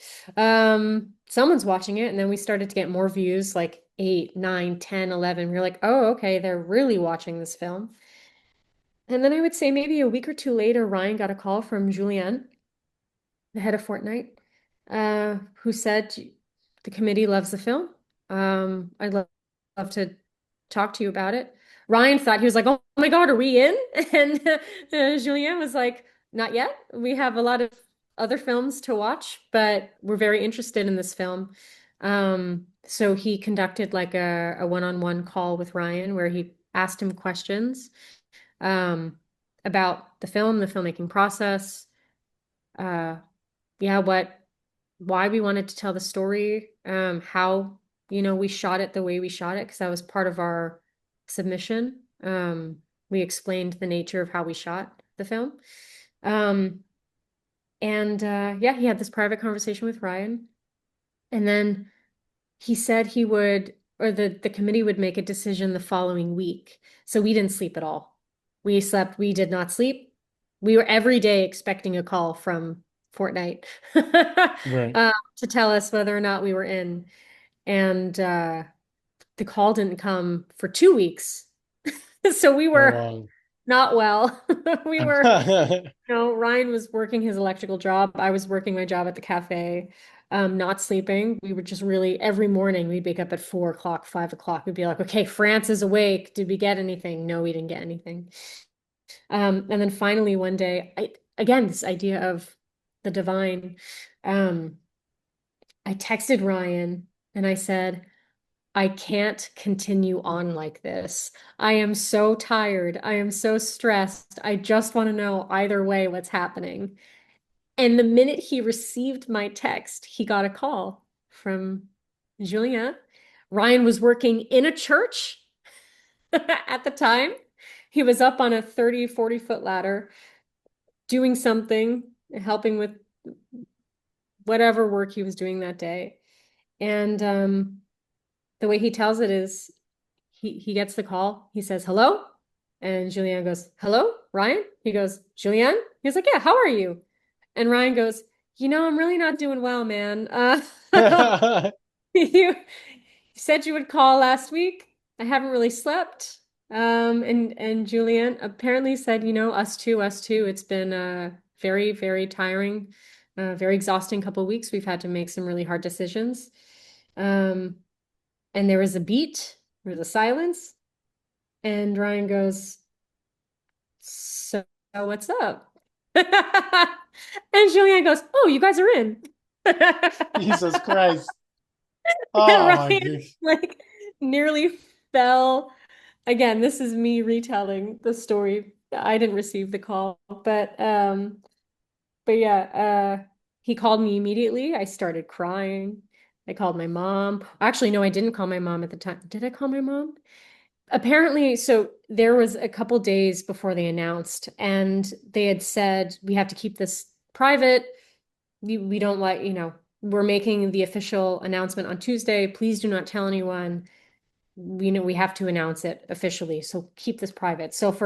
We didn't even tell our cinematographer who was texting us trying to find different ways for us to like give Gazer a life. He'd be like, "So I think we can like, there are some cool websites we can, premiere it online, or we can like get our friends together. We could." And he was, poor Matt, he was trying so hard to like find different premieres for us. And he didn't know that we were going to premiere it in Cannes. And we actually, the way we told him was uh, the night before the announcement or the day before the announcement, we took him to lunch.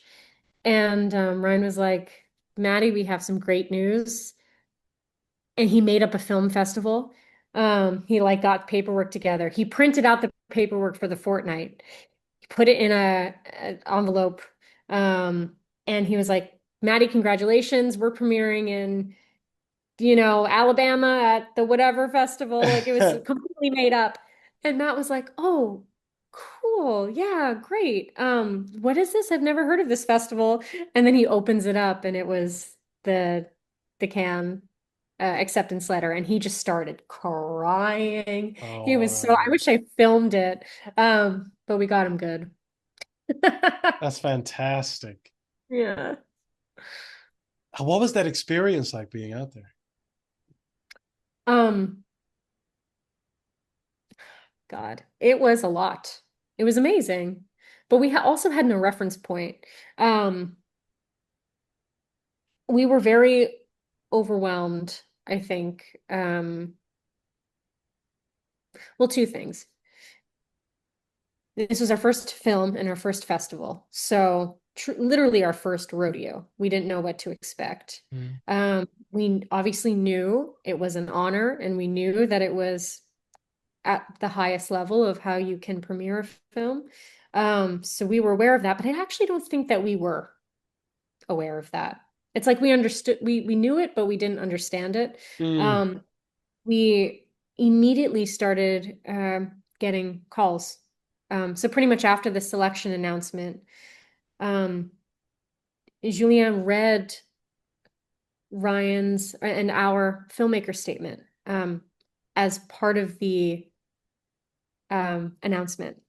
Wow. So, which was I watched the announcement at like 5 o'clock in the morning or 6 o'clock, whenever it was, and he said, now to present the feature films that make this year's selection, I want to read some words from a filmmaking team um, who whose work I think really captures the ethos of the fortnight. And he started reading the statement, and I was like, "What the fuck?" Those are our words. And Ryan was, it starts off with, for Ryan, "I'm an electrician turned filmmaker." And Ryan's getting ready for work. He goes, "What the fuck? There's another electrician at the Fortnite?" I was like, "No, Ryan, those are your words. Like, this is, no, that's you." Um, so because he did that, we started getting all sorts of calls. And Wow. our dear friend Sean Glass, um, he also watched the announcement. He had no idea we had even, you know, submitted or whatever. He called me at like 6 o'clock in the morning. He just goes, "Holy shit." He was like, "What the fuck? You guys didn't tell me?" Like, but he said, because he's very, very smart. He's been a part of the industry for a while. He's also a filmmaker. He was like, "You don't know what you're about to get into." He was like, there's a whole industry. This is a whole thing. Um, you need support. So he helped us navigate the process. And then we brought on Mm, a friend of his. Her name is Emily Korteweg. She runs the production company Watch This Ready, um, who that filmmaking team has a sort of similar story. The filmmaking team behind the film The Climb, which made its premiere in Cannes, I think in a certain regard, I think in a certain regard, in 2020, right before COVID. Um, but she is a champion of independent film. She's been through this process. So both of them kind of came on board and they helped us navigate all of the contracts essentially because we had um, international sales reach out to us. We had domestic sales, domestic representation, domestic PR, international PR, all of these people who were interested in the film that we had to partner with.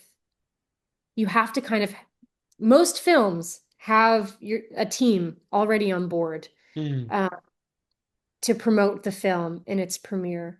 Cannes is a big, I mean, it is a sales market, a very big sales market, but it's also an awards market, I guess you can say as well. It's where a lot of the major studios start their like awards campaign.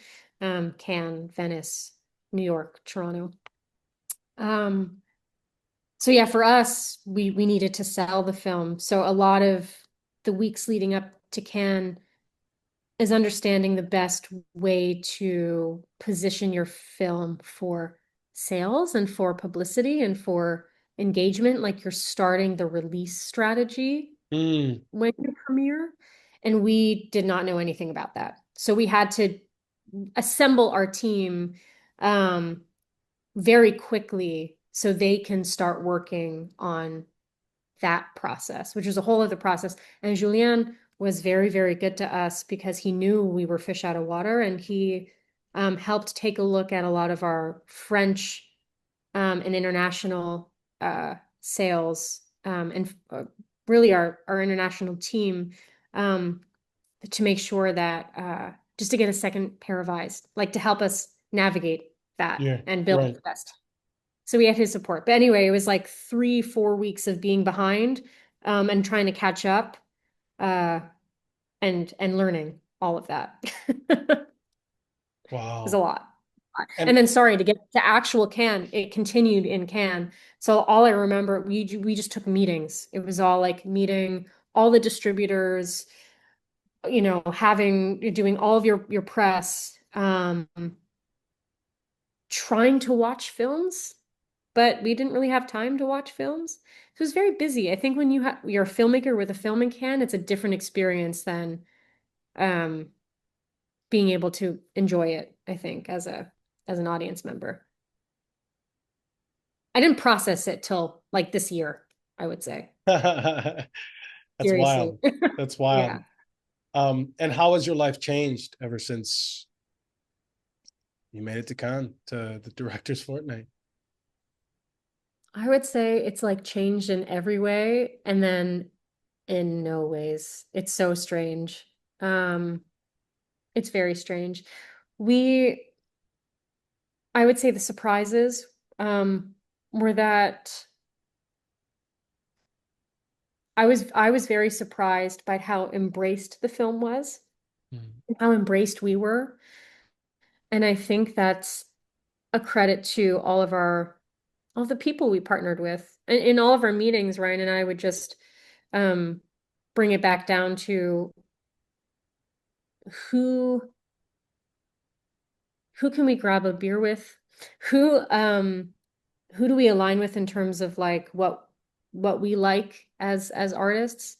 And also like who's trying to protect independent film? And I think we mm, got very lucky everyone we partnered with has like a throughout their careers have championed independent film and have liked or worked on or platformed or partnered with artists who we really admire, who are not necessarily trying to, it is a business at the end of the day, but I think they're really trying to promote great work rather than, you know, other partners who might, I don't know, want to do like the fast, flashy thing.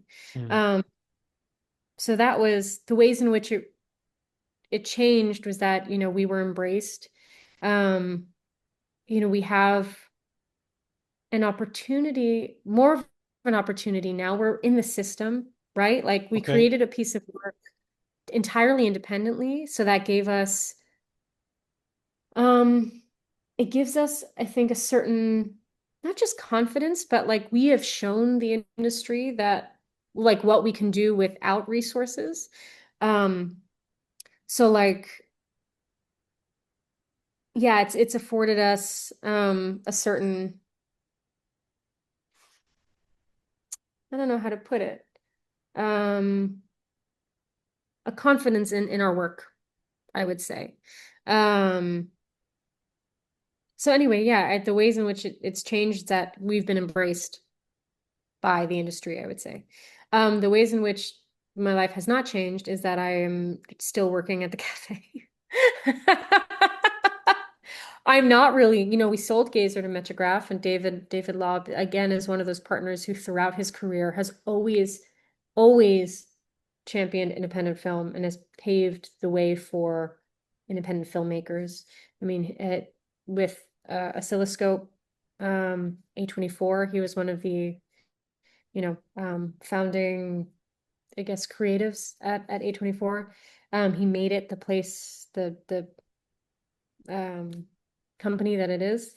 But he's always just been very, yeah, curious about the the indie kids. Um, so we were very lucky to have him. But anyway, yeah, no, I still feel I'm still very broke. And also I still Yeah. have like a level of I'm not laughing at you. I feel your pain. I feel it your pain. doesn't It's not like a it's wild because yeah. like even me as a performer, right? As an actor, um, I'm the lead in the film. I co-wrote the film. I'm in every frame. When you're looking at like I was well reviewed out of all of the major outlets, like the performance was well reviewed, but I still haven't been able to get a job. I've now have the privilege of being in certain rooms, and building relationships with certain casting, but I I'm not working. And I think for me, and every path is different. I'm interested in, I almost feel like what I've learned is I think you should always try to find um, the ways in which you can keep your power as a creative. So instead of like navigating the industry with how can other people like help me or what can like or needing that yes from people, it's like what can I give to myself, like where can I retain my power, and that is training, showing up to class, continuing to work on your craft. You don't, not every actor has to write, but if you have a curiosity for writing, you should try. um, Mm. Getting your friends together and filming something, even if it's like, I think all of the major schools do this, Juilliard, Yale, RADA. Film a monologue, film a scene, uh, get yourself on camera. Like there are ways in which you can. I would also say go on Vimeo and see these young filmmakers or first-time filmmakers who have a short film that premiered at South by, at Toronto, at all these festivals, and find like the filmmakers who speak to you and reach out to them and say like, I watched your short. I love your work. If you need an actor to read lines, or if you like, here's something that I've done, I would love to work with you. Those are the ways in which you do not need the industry. So I would Mm, continue to focus, at least for me, even though we've been embraced, I feel like it's so fragile. yeah. I don't know. I can be, hopefully not. I would love to think I'm creating lasting partnerships with our team, and I love our team. And they've really fought for the film and for us, but that's a fragile relationship. Tomorrow they can call me and say, "Listen, kid, ain't working out. Goodbye." And then all of a sudden, you're dropped. So it's like, again, how can you not rely on the industry to do the thing you love? That is the same. I love that. And that sounds very healthy because that's what you can control, right? Like you can control getting together. You can't control all the other stuff, right? Yeah. Um, I remember when I first started acting, when I first came back to the city, I moved away when I was a kid. Barbara Andreottis. You ever heard of the Andreottis Agency in New York?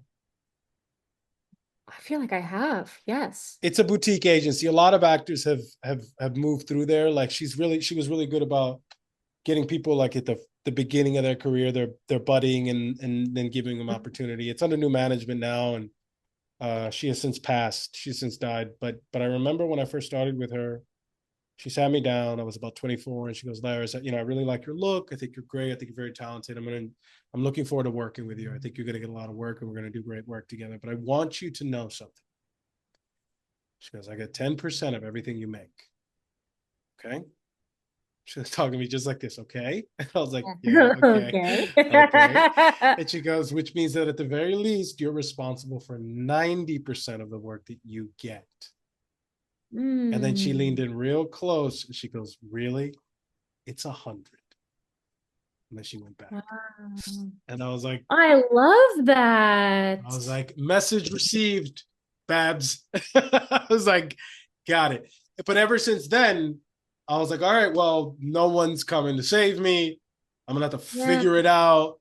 I'm gonna have to initiate myself in this thing somehow, some way, build relationships, da, da, da. And for better or for worse, I'm like, I'll just do my own thing. Yeah. And whether it's acting or acting adjacent, I just started doing stuff and I was able to give myself opportunities that I may not have been able to get if I didn't just sort of initiate and throw myself into the fire. But that conversation was huge because she gave me perspective. It was a reality check.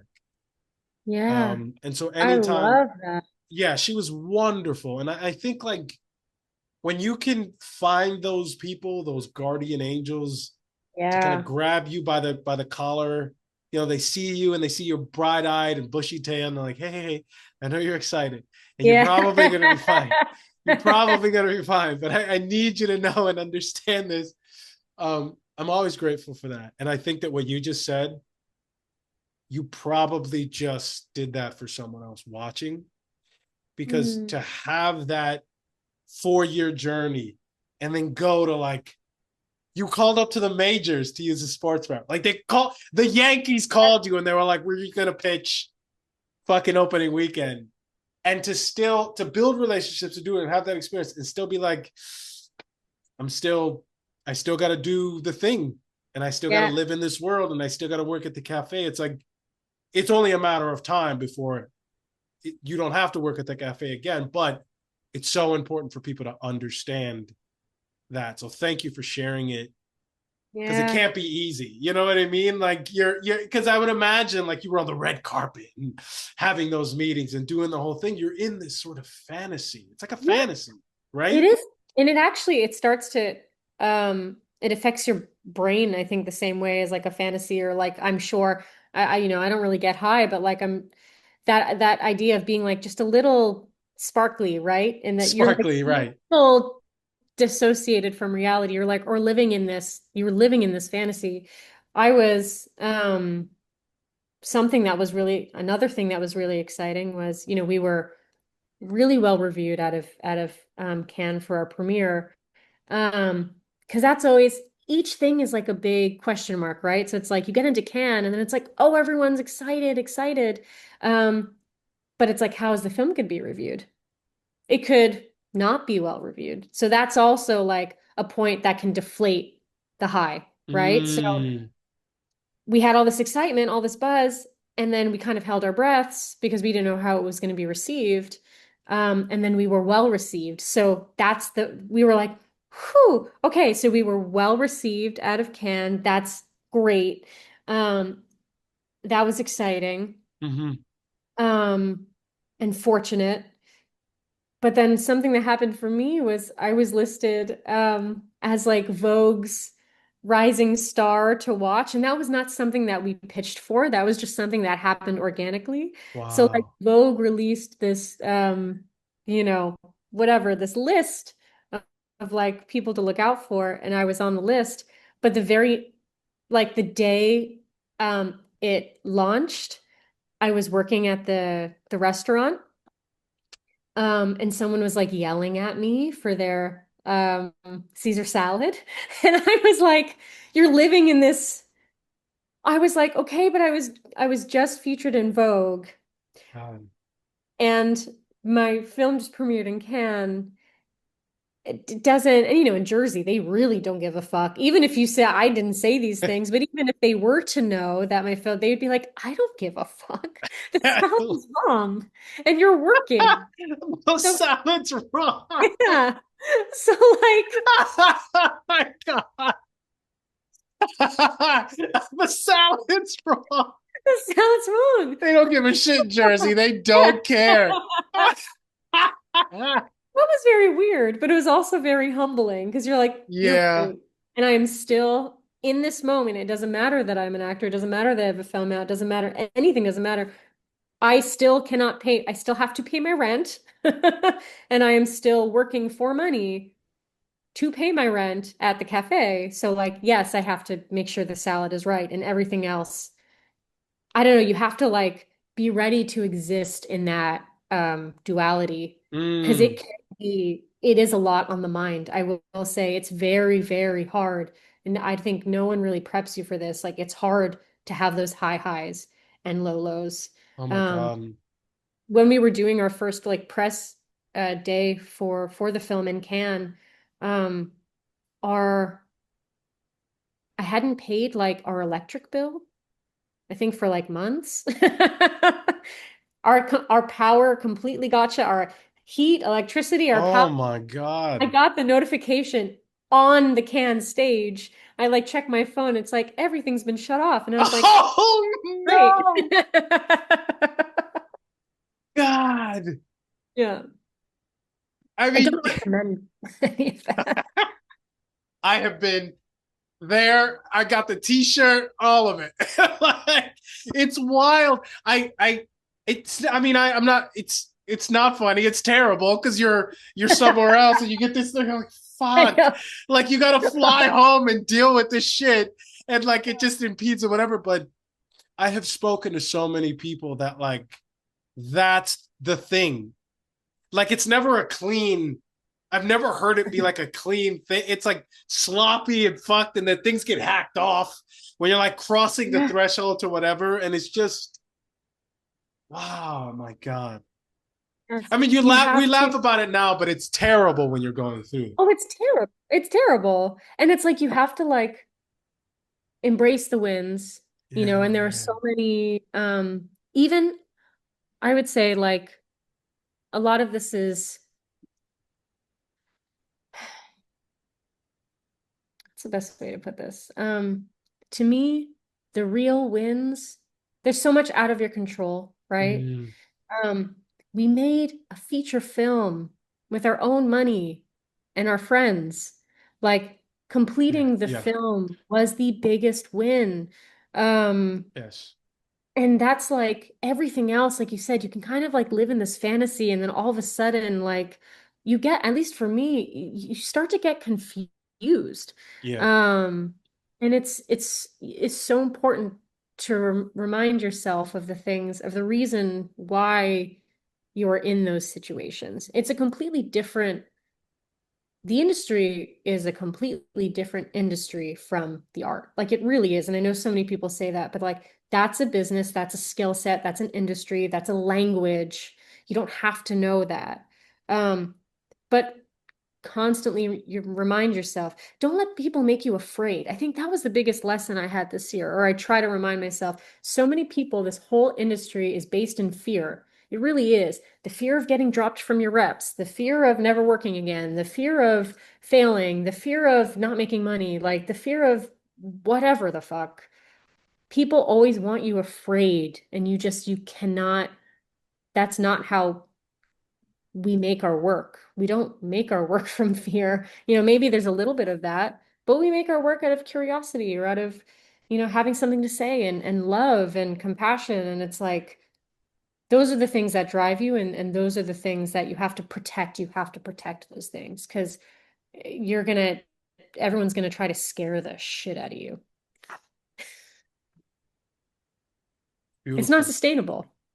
It's not No. sustainable.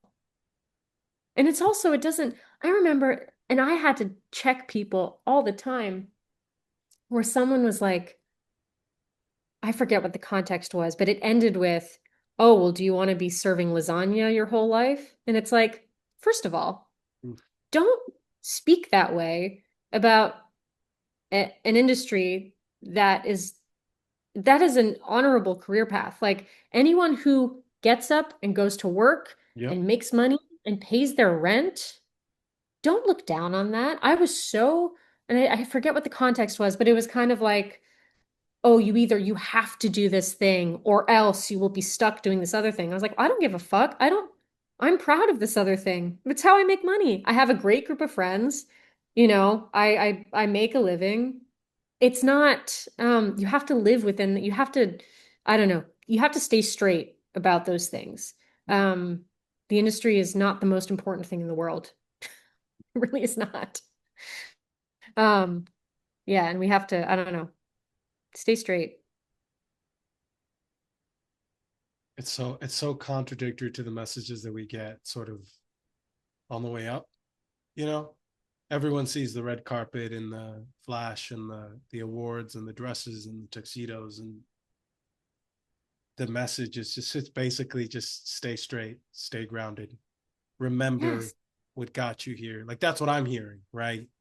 Yes. um and good for you to say fuck you. Like there's nothing wrong with, there's thousands of actors right now, and people, not even actors, that are serving somebody at Caesar salad, and poor soul is getting yelled at by some asshole because their salad is wrong, and they're just trying to do what they're doing because there's so many people doing heinous shit and maybe Yes. making money and maybe doing it, but they're destroying someone else or doing lives. I don't think they're mutually exclusive. I think you can do good and make money and make art and make these other things, Yeah. but Yeah.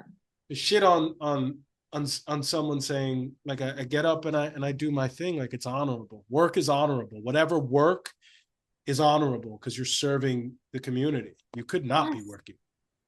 Right. And you are supporting yourself. Yeah. You are going to work and supporting yourself. And like, I can't stand that mentality. I can't stand the thinking that, you know, I mean, not just service, but any industry, that feels like less whatever, than, like you said, the dresses and the carpets and all of that. It's like, that's where humanity is actually, Mm, like that's where the people are. And I think living both things can be true. Like you yeah. can be an artist, you can have success, and you can be working in a field that, is paying a minimum wage. You can be both those things. You don't have to be one or the other.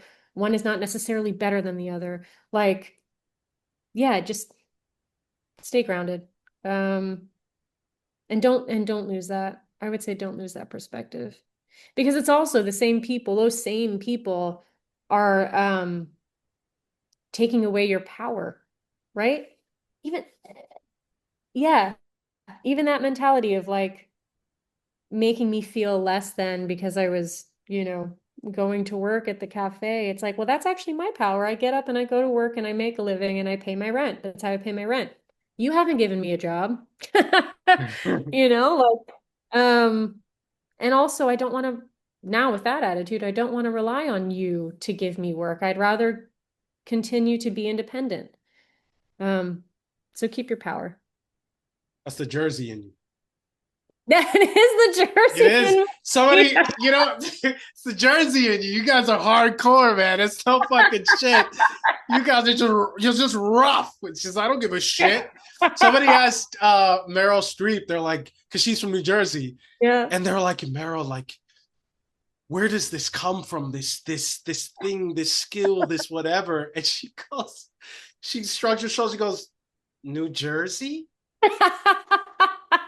Queen. It's like, this No. is literally the preeminent actress of her generation, and maybe of all generations. She's like, New Jersey? That's her. Extraordinary. She's I love it. extraordinary. I Uh, love that she said Jersey. I love it. You guys are hardcore. I've worked with several people from the Dirty Jers, and it's always just like, good after. Fuck you. Like, Pick it's yourself great. up by your bootstraps kind of shit, you know? Yeah. Even like we because Ryan and I were singing covers in Atlantic City to help, pay for the film. Um, those were I love brutal it. nights. Those were sometimes two gigs, sometimes it was 6 to 10, 10 to 2 a.m. Like Oh my God. there was a lot of singing. But most of the time it was 10 p.m. to 2 a.m. And we got so excited. It was the week after the announcement. We were on the mic. It was like 1 o'clock in the morning. Everyone's like wasted in Atlantic City and no one gives a fuck and no one cares about your singing and whatever. Um, Right. and we're so excited to announce that our film is going to Cannes. Nobody gave a fuck. I loved it. Everyone was like, "What? Okay." They're like, "Can you play Journey?" um, Ariella, what's we're wrapping up here. What's next for you? Well, we just, as of a few weeks ago, submitted our second feature. So Gazer Nice. was first of what we're calling a Voyeur trilogy. Okay. Um, so the second film follows similar themes, isolation, paranoia, voyeurism, but we've been working on it for almost a year now, and we just submitted it. So now we're finding producing partners, and we're in the process of, I guess, seeing if people are as excited about the film as we are. I'm sure they will be. Uh, thank you. I'm We'll sure they see. will be. This has been a pleasure. It's always a pleasure, and Likewise. I'm excited to see where you go. Thanks, you too. Thank you for sharing yourself today. Bye. Thanks, Liz. Bye.